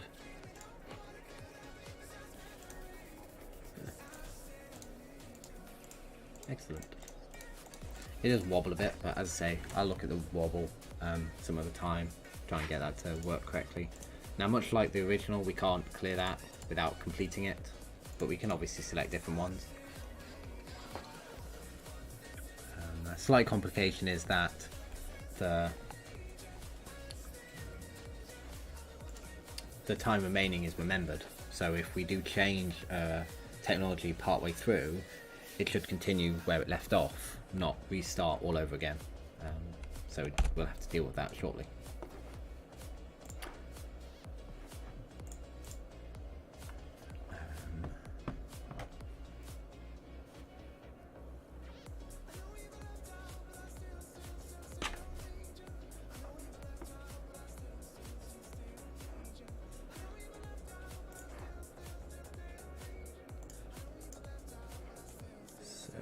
What we've got next, we've got the research showing.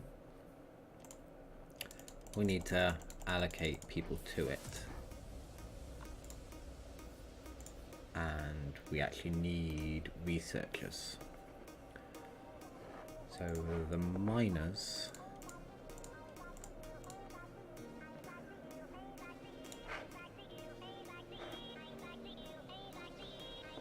are stored in our castle. Nope. Where did I put those? I'll probably put them on the sector. Yeah, so the miners are actually stored within the individual resources actually. So rather than storing an array of miners, we just store them alongside the sector resources.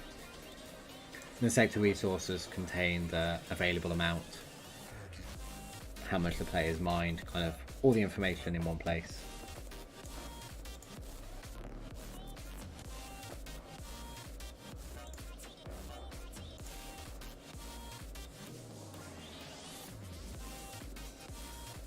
I think because we need to remember how far along we have done a particular piece of research, I can't just store an array of researchers because I've got nowhere to store how long they've researched a particular research thing for, or anything like that. So I'm going to have to probably have a structure to keep all this information. I think that's probably going to be the right way.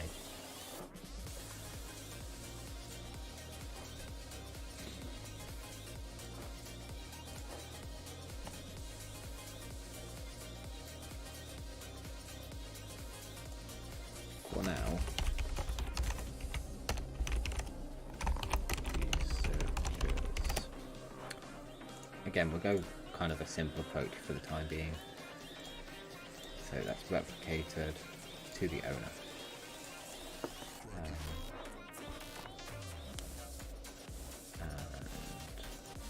it's research task widget.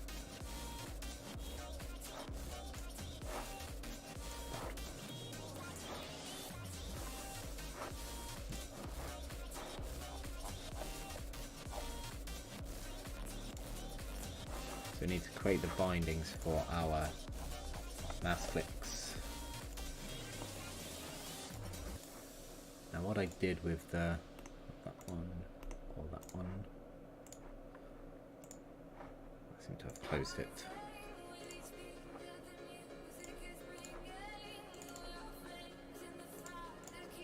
Mind resources. All I did in this one was, on the down, we call a player controller event, and on the up we call both player controller events to stop it. So we're going to just basically redo all of that, but for researchers instead of miners. So we need a player controller. So in the player controller I have a population handling, they deal with miners, allocation, deallocation of miners, all that kind of stuff. So we can go to that graph.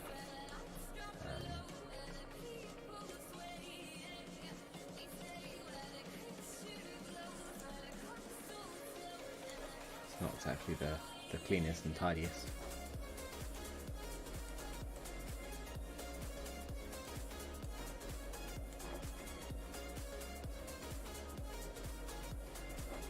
So a lot of what we have here we do need for our, so I'll call that population handling, but it's really now kind of handling. Minor handling? Yeah, minors. Fortunately, we can't duplicate it, but we have to have another one. Research handling. Do we call that mining? Ooh. Minoing.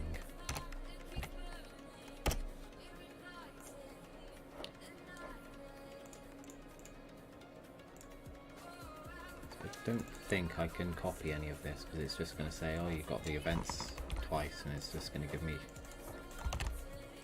half complete. Oh no, it's created new custom events.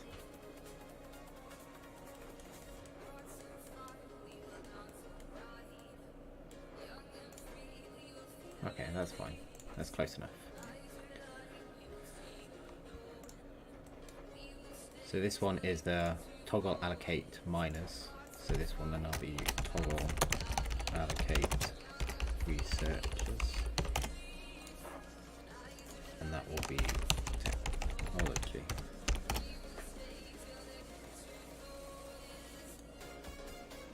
So we can use the same allocation deallocation timer because you can't be allocating to both at the same time. So we're okay there, and this will be on allocate deallocate researchers. Bit long.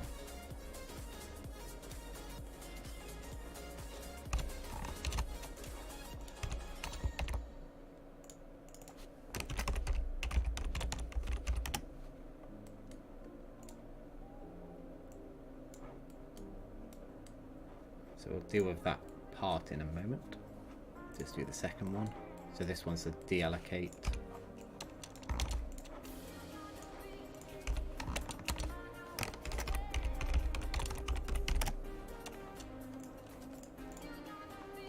Deallocate minus.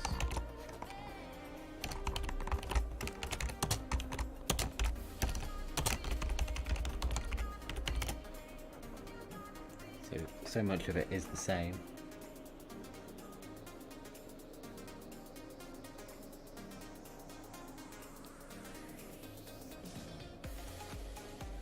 One moment.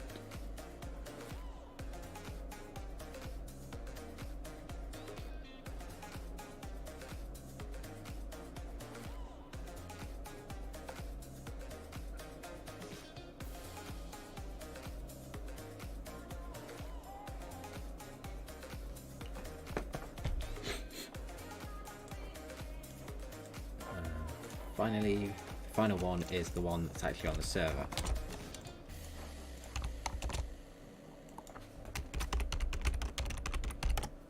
So this one needs to be on the server and reliable.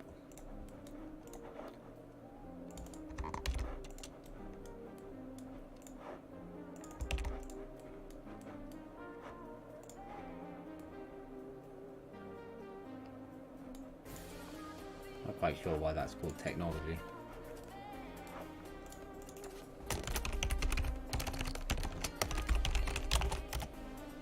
Oops.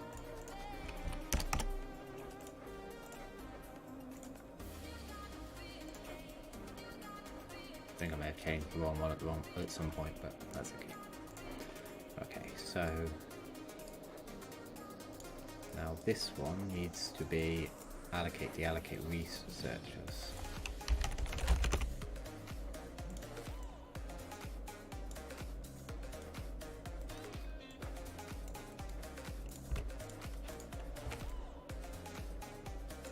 So we tie it up to the event, but we also have to make sure that their kind of initial click does something, and that's why we get that join there. So this one has to be -1 because we're going down. Excuse me. Researchers.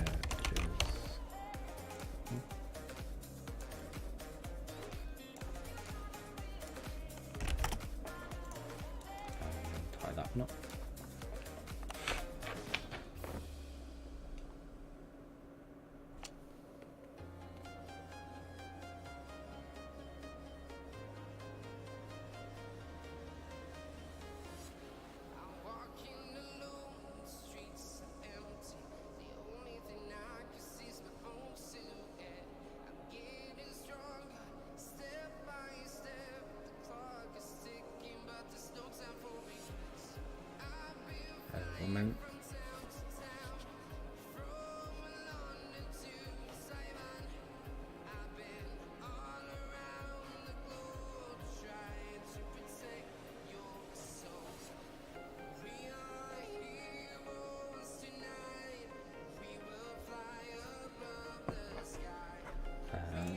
Okay, so when we allocate researchers, at this point we're not going to have many of them, and it's also not going to come from the sector, it's going to come from the castle. So we need to get the active sector, and we need to get the castle. We don't want the resources, we don't need any of that. We might need that, but we could probably just reuse that over here.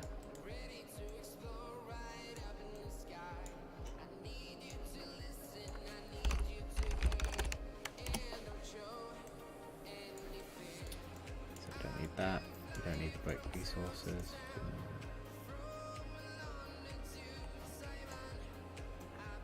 Keep that though.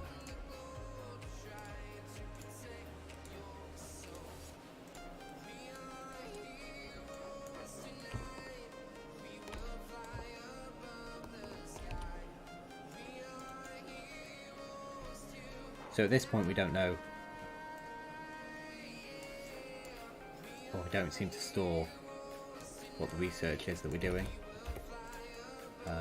We're going to have to, because it has to be controlled here.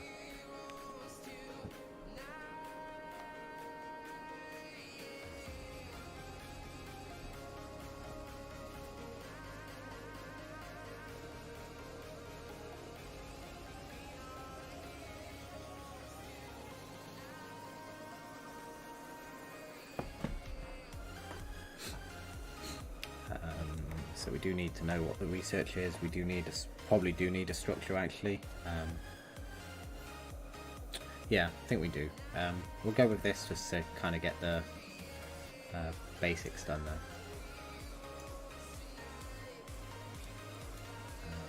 The researchers. What?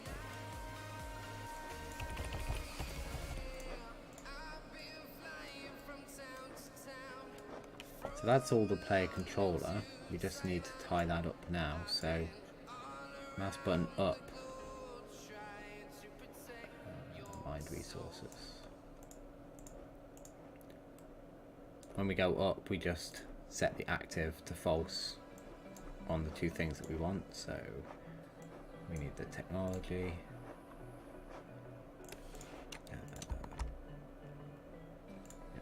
Controller.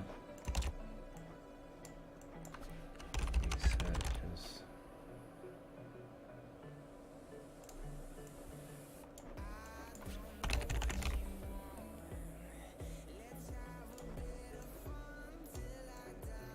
So basically we don't care which whether we were allocating or deallocating. Now obviously in this case it doesn't make too much of a difference either, because we clear the deallocation allocation timer in both cases. But just in case that kind of implementation changes, I call both anyway.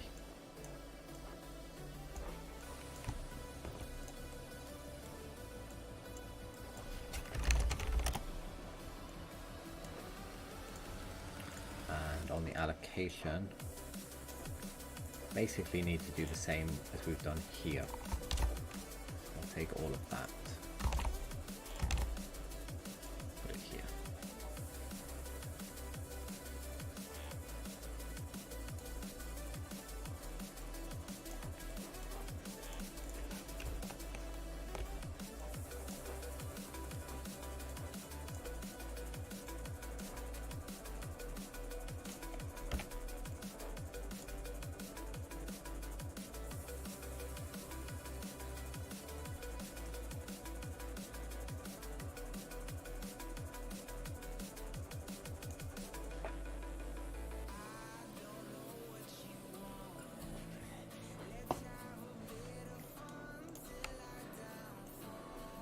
Don't need those two, need those two.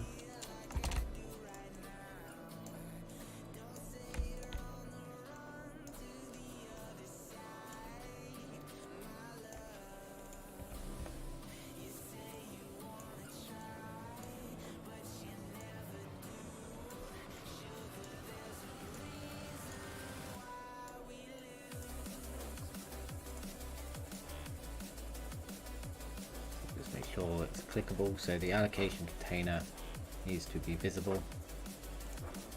Everything in the virtual box needs to be invisible to the click. So hit test invisible stops them being clicked on. That means we should. I don't know if I've got anything to say that that's worked.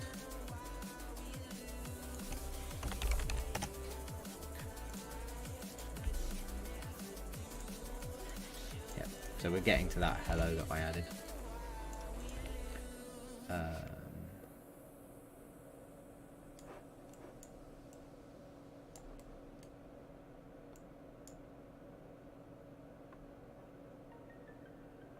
Means we should be allocating.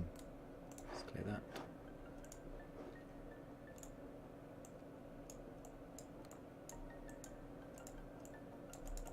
No, so I'm not seeing anything past that.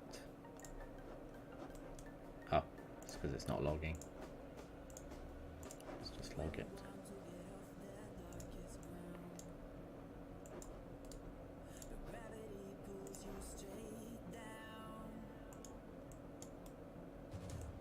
Yep, that's working correctly, but it's only at the logs at the moment.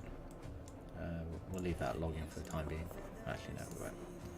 So now we need to go back to the research task widget, the graph, the event tick. We need to get the player controller. This one here. Get the sector. And then the castle, and then the researchers,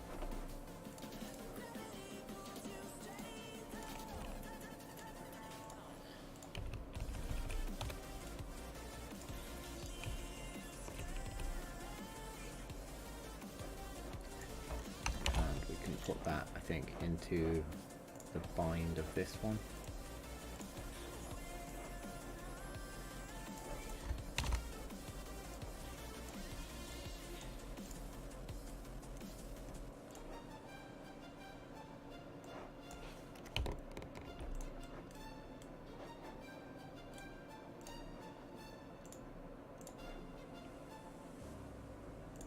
So 0, and we allocate and deallocate to the researchers.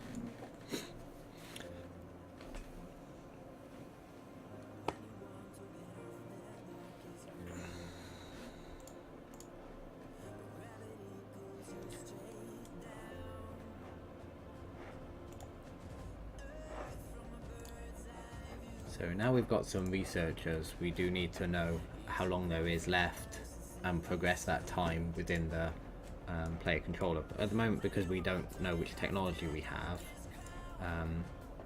that's going to be a bit difficult. So what we're going to do is create a new data structure.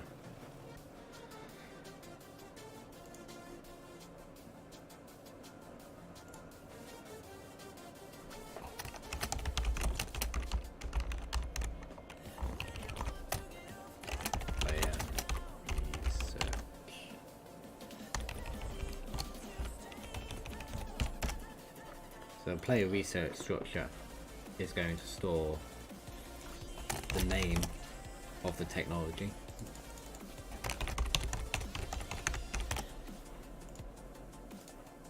it will store a couple other things, so initial time, remaining time, and researchers.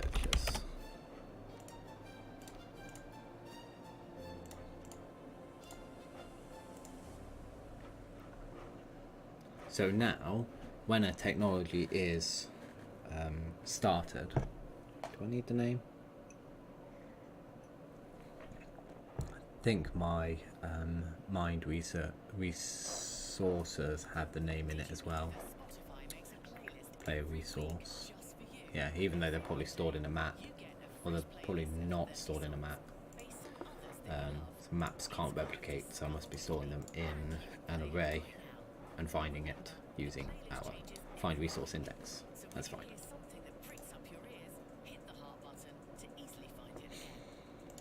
So in our castle, we will have research projects. Could be tasks, but research, and this needs to be replicated to the owner.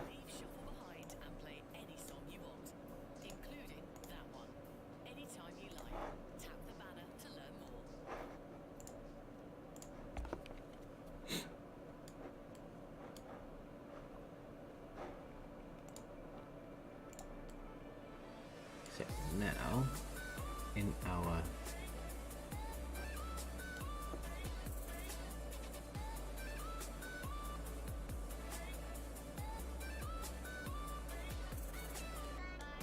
here we're going to have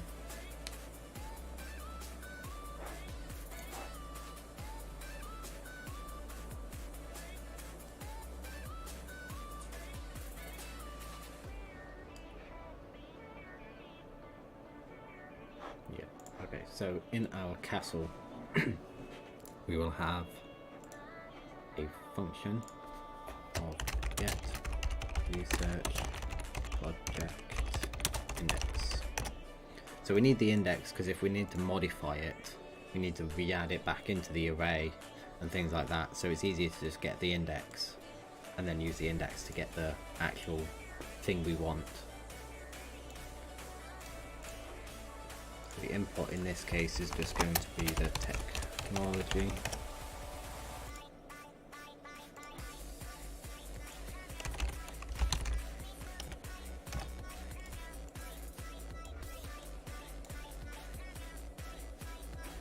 Research projects needs to be an array.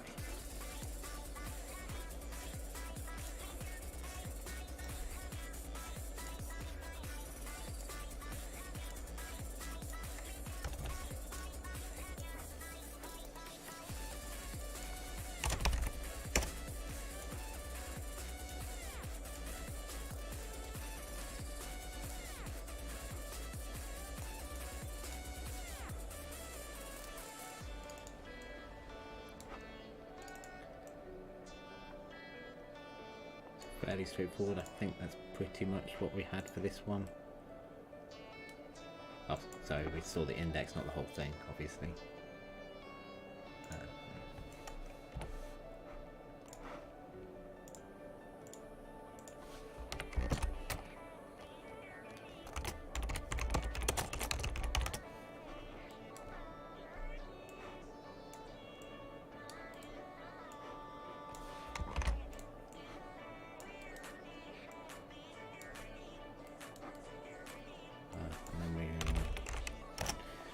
Complete.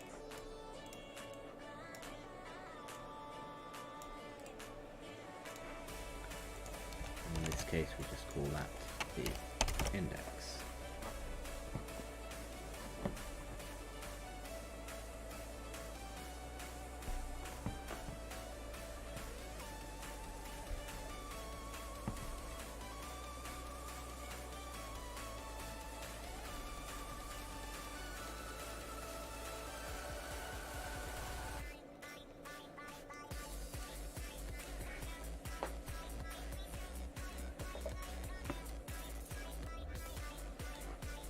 Fine, that's what we need for that one.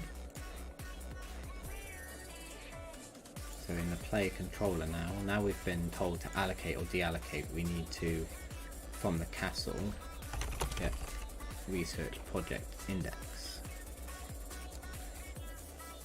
Now, if that thing's not found, we might want to create it. We can't pre-populate it with all the research projects. Can we?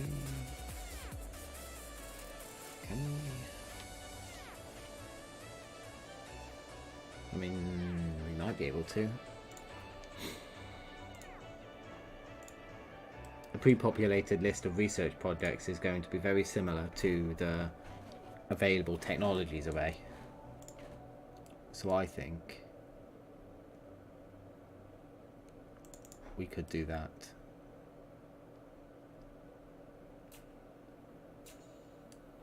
Okay, let's try that. Get available technologies. Duplicate. Oh. Undo. Duplicate, not delete. Set initial research projects.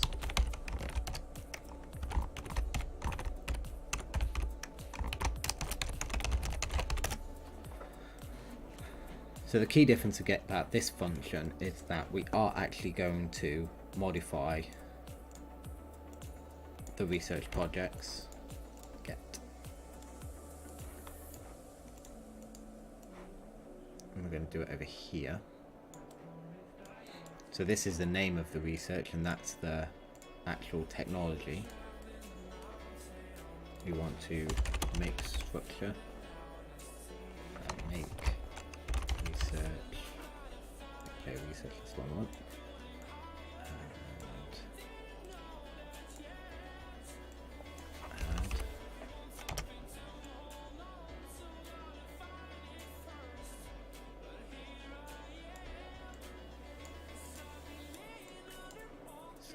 Name will be that,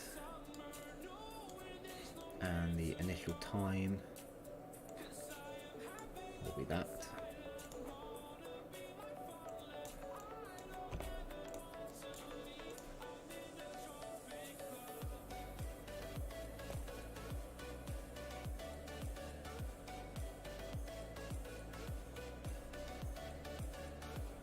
So the laboratory implies that the thing needs a lab to be able to research it.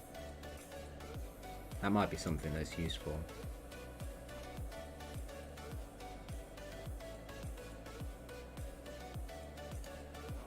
I think we'll store that.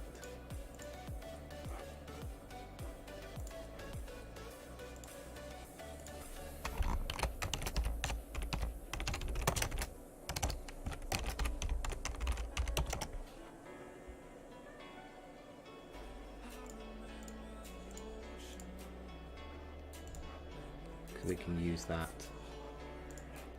later on.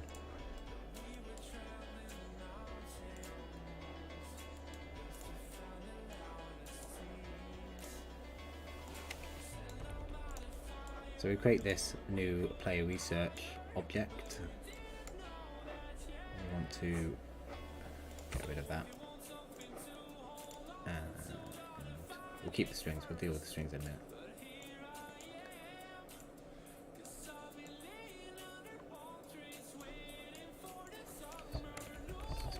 Further down.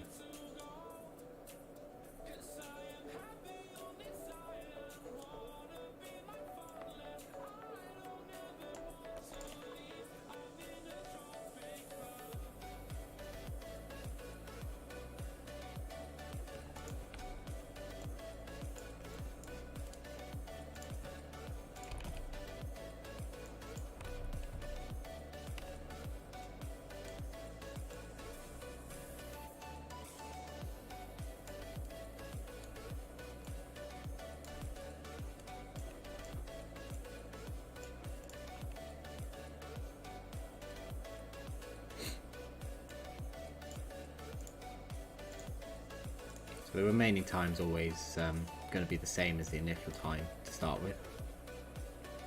And requires lab comes straight from the structure.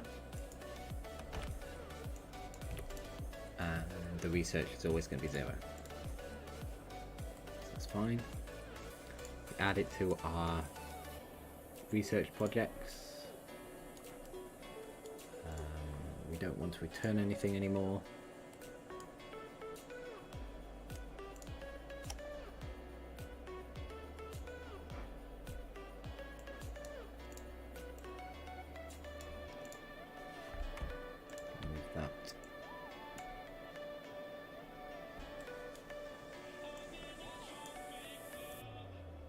Still do all of this, we just need to do it slightly differently.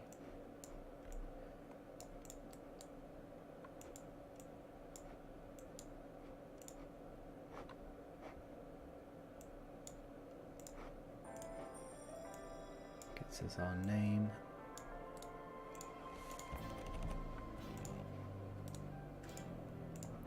So we can print the string.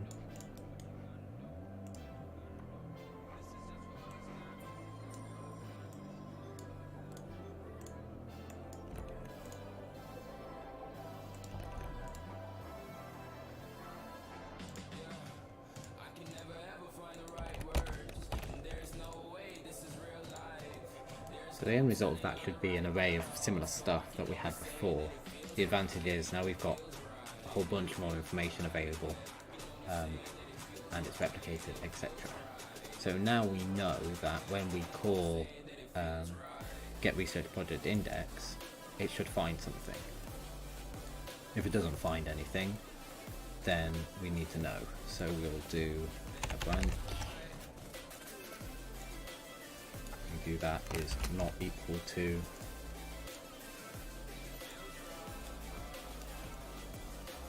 so the default should be -1.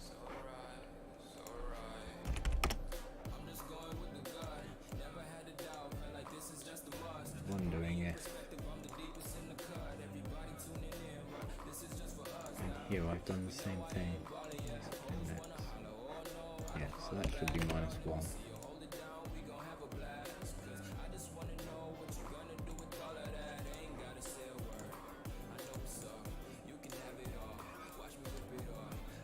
So if it's not equal to -1, we're okay. If it is, we just want to print now to find research project. Again, we won't worry about too much the details, because hopefully that'll never happen. Famous last words. But at least if it does, we'll know about it and we can track down why. Rather than being a bit clueless. Okay, so get research project index will work. So I'm going to back over to the player controller. Get research project index will now give us one.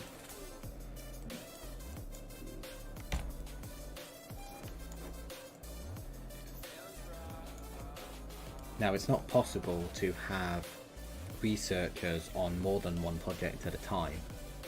So if we are increasing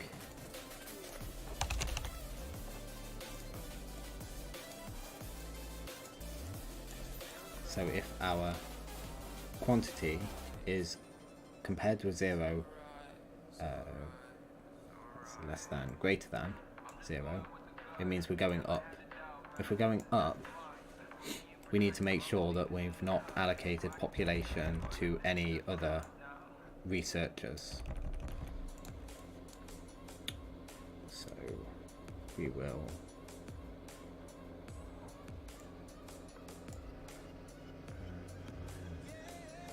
the castle that can do this, or the play controller. I think it's the castle that probably should do it.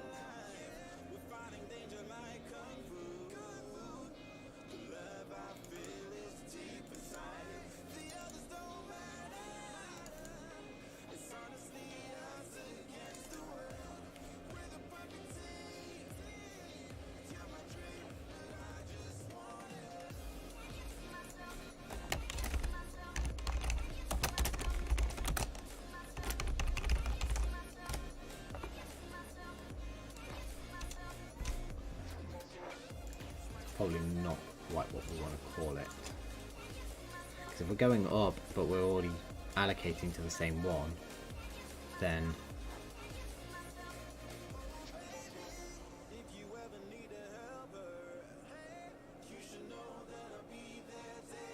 yeah, so we need to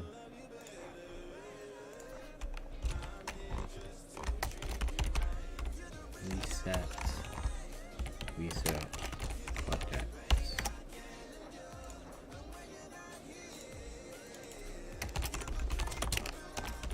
Current project.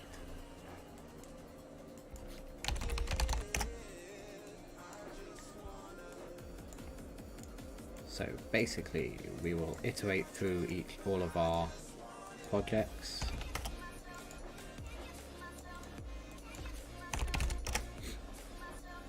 If this is our current one, then we won't do anything. If it is not, then we just need to remove all the researchers if there are any.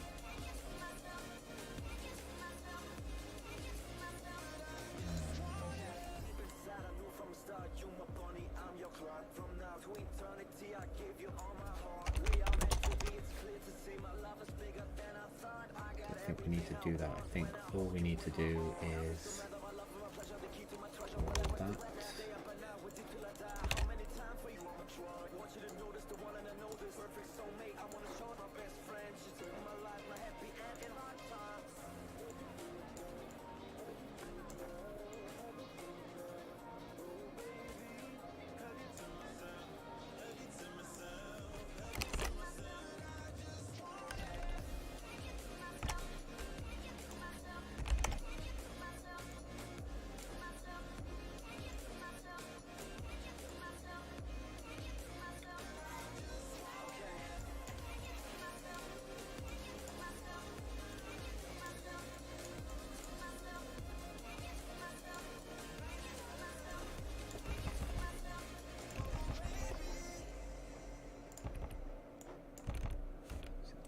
Aligned.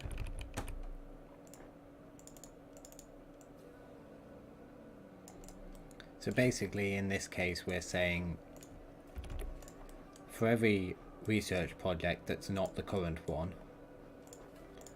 move the value from A to B. So move the value from population to researchers, but using a quantity of the amount of researchers multiplied by -1. So it's a little bit awkward, but it reuses functionality I've already got. I could, though, I think, do it the other way around. I think it will work just the same. Might be a bit clearer. We don't need to do that then.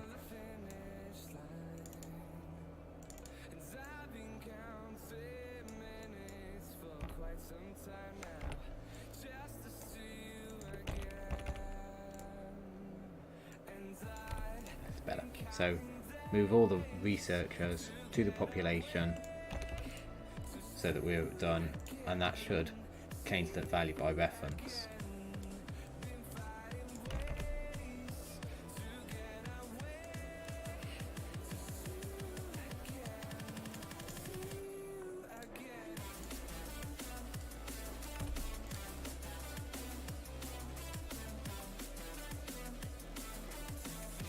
So what we'll do is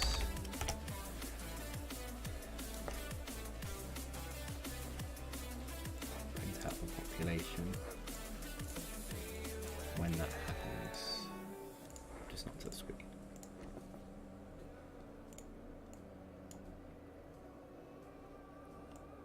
Failed to find research project. Okay. Problem number 1. Get research project by index. Failed to research. So let's find out which research project it's trying to find.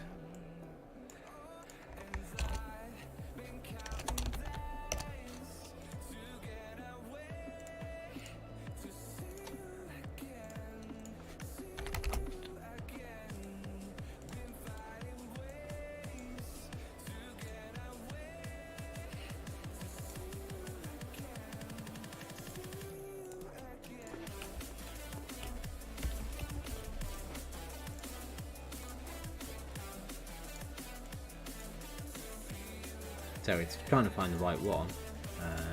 Oh yeah, I never called the right function, did I? In the player controller castle event graph. We're still using get available technologies and setting it.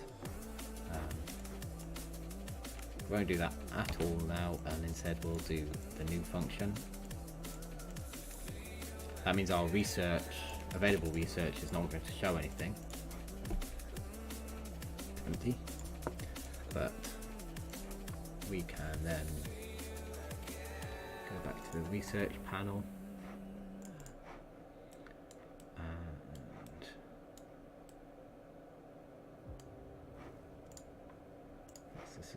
one.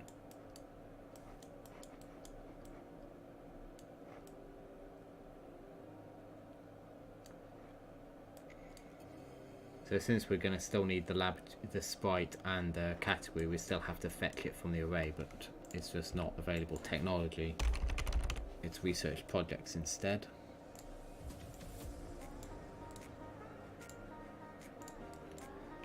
And on that one.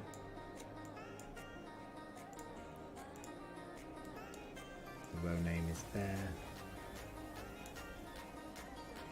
And there. I think that's the only two places we used it.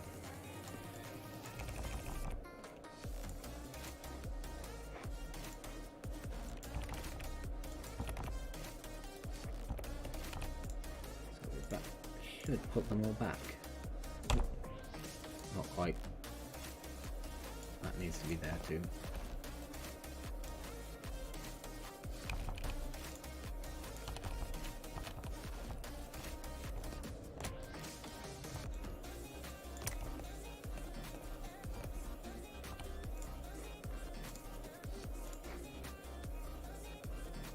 Got them all back, and now our research projects are available for all of them. Benefit here, as I say, is that we're going to be able to persist that how much progress we've made if we switch from and to other things. That information is going to stay. So now we've got the research projects. Again, we should be able to click that. So we need to work on the allocation part. We also need to deal with the displaying it, because there's a possibility that works, we just can't see it. So we need to go to the research panel or the research task widget.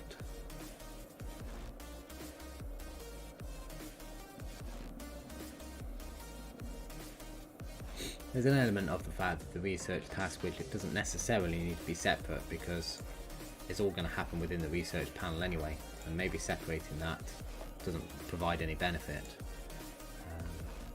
I'll give that some thought, and that might be the same for the mined resources and things like that as well. I've kind of maybe created separate widgets that don't provide any benefit. But from the castle we can get research project index for this technology. So we're doing this in the binding of get designers. Technically get researchers, but inconsistent. Now we have that index. Might actually be worth having a read-only type function. This probably isn't going to be the only time I need it to know. So difficult to reorder these. Get up there.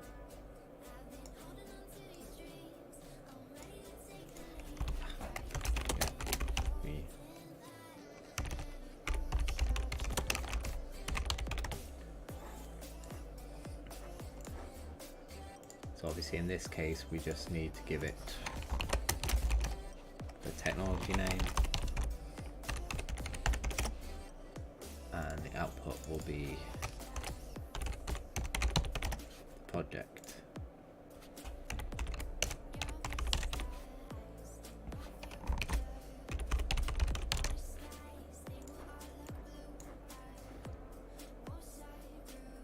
Research project index.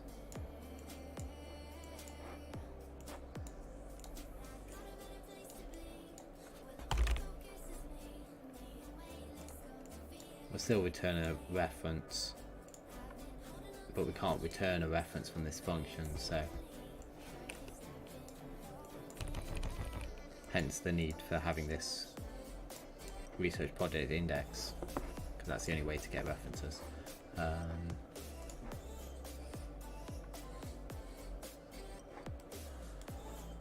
yeah, that's our function. Should be able to jump back over to the widget. So now we'll just use that one instead. saves us having to do that fetch in multiple places. Break that. Use the designers.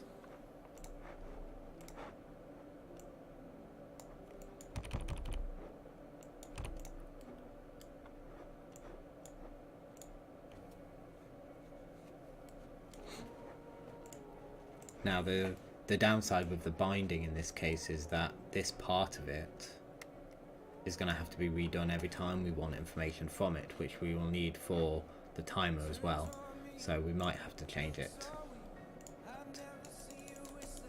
Allocation's not working. Oh, okay, yeah, because I did that, didn't I? I didn't quite finish it. So we wanted to call the castle. Is it reset? Research projects? Yeah.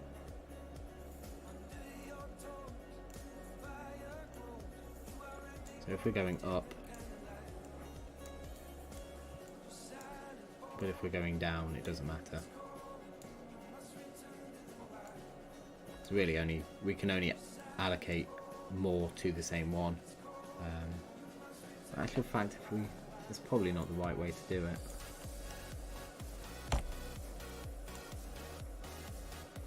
What we should do is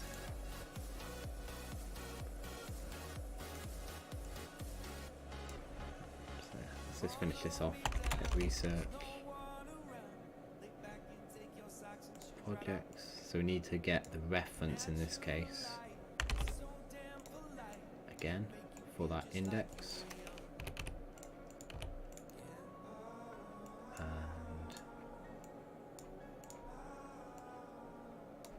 that one.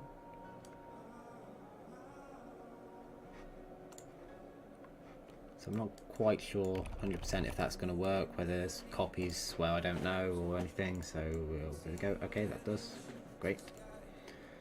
So we can allocate and we can deallocate. Now obviously, because we don't reset it, if I allocate, I've got 60 people, so if I allocate 30 to the boiler, it keeps it. We can allocate 29 to the bow, and we can't allocate any for the others, so that's at least working correctly from the given what we've got. What we want to do then is when we change the research, just remove the researchers then. So over here,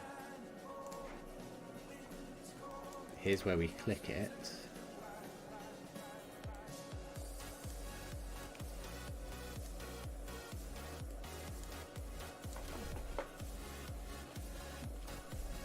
So you can use this widget because the research widget knows which technology we have. So if it is valid, we're removing it. So we just need to go down a bit more here. So the removal happens last. We can get the technology.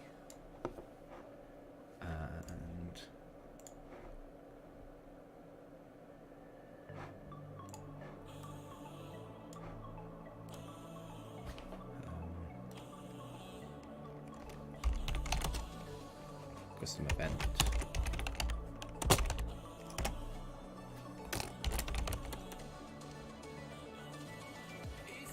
Stop research project. I'm not sure if that's quite what I want in this context.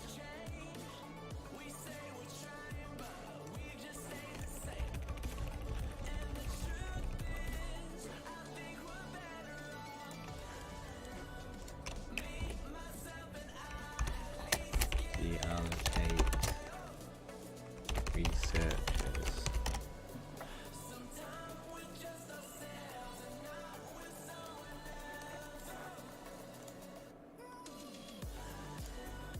So we can just go straight to the server.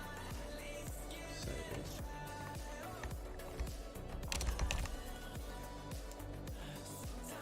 get the appropriate technology.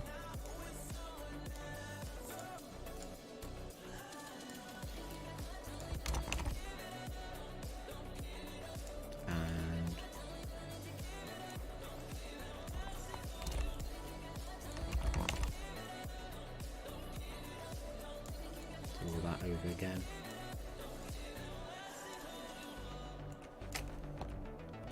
Now in this case, just want to take all of the researchers from A, add them to B, with no minimum. And that should, when we call deallocate researchers, stop it. We need to know which technology to do it for.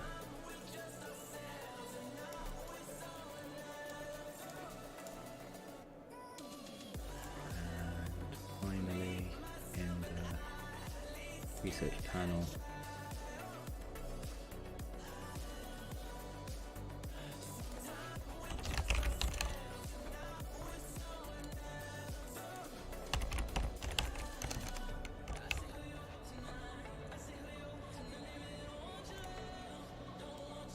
I think rather than on deallocate, I think we just want to do stop research.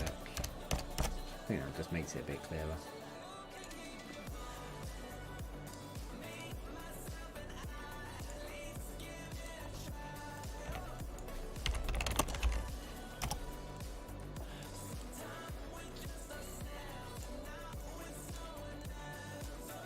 So if it's valid, using its technology, call the stop research on the player controller, then remove the child,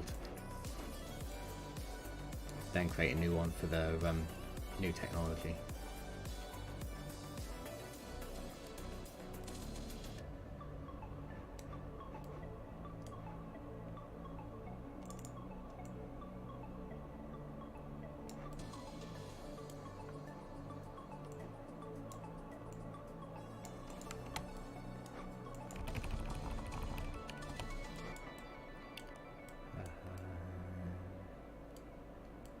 I think that's actually all we need to do.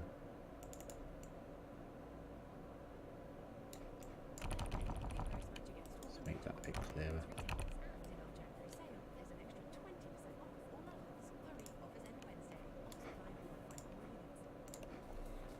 So now we can allocate 12 people to our boiling oil. We can change, and those people have gone. So we should be able to allocate all 59 people to our boiling oil. Yep, and then change to something else, and we can allocate 59 again. So that's worked out quite well. Okay, so that's all I have time for. Have actually been going for over 2.5 hours. So, but making good progress on the research panel. I mean, obviously there's still the graphical parts of the timing, or the display of the time, and then the progress of the research, but the player controller, or the castle, almost holds, if not does hold, all the information that I need to actually be able to achieve that. So that shouldn't be too difficult moving forwards from that. So just save all the stuff. Okay, so thanks for watching, and I shall be back again hopefully within the next few days. Goodbye for now.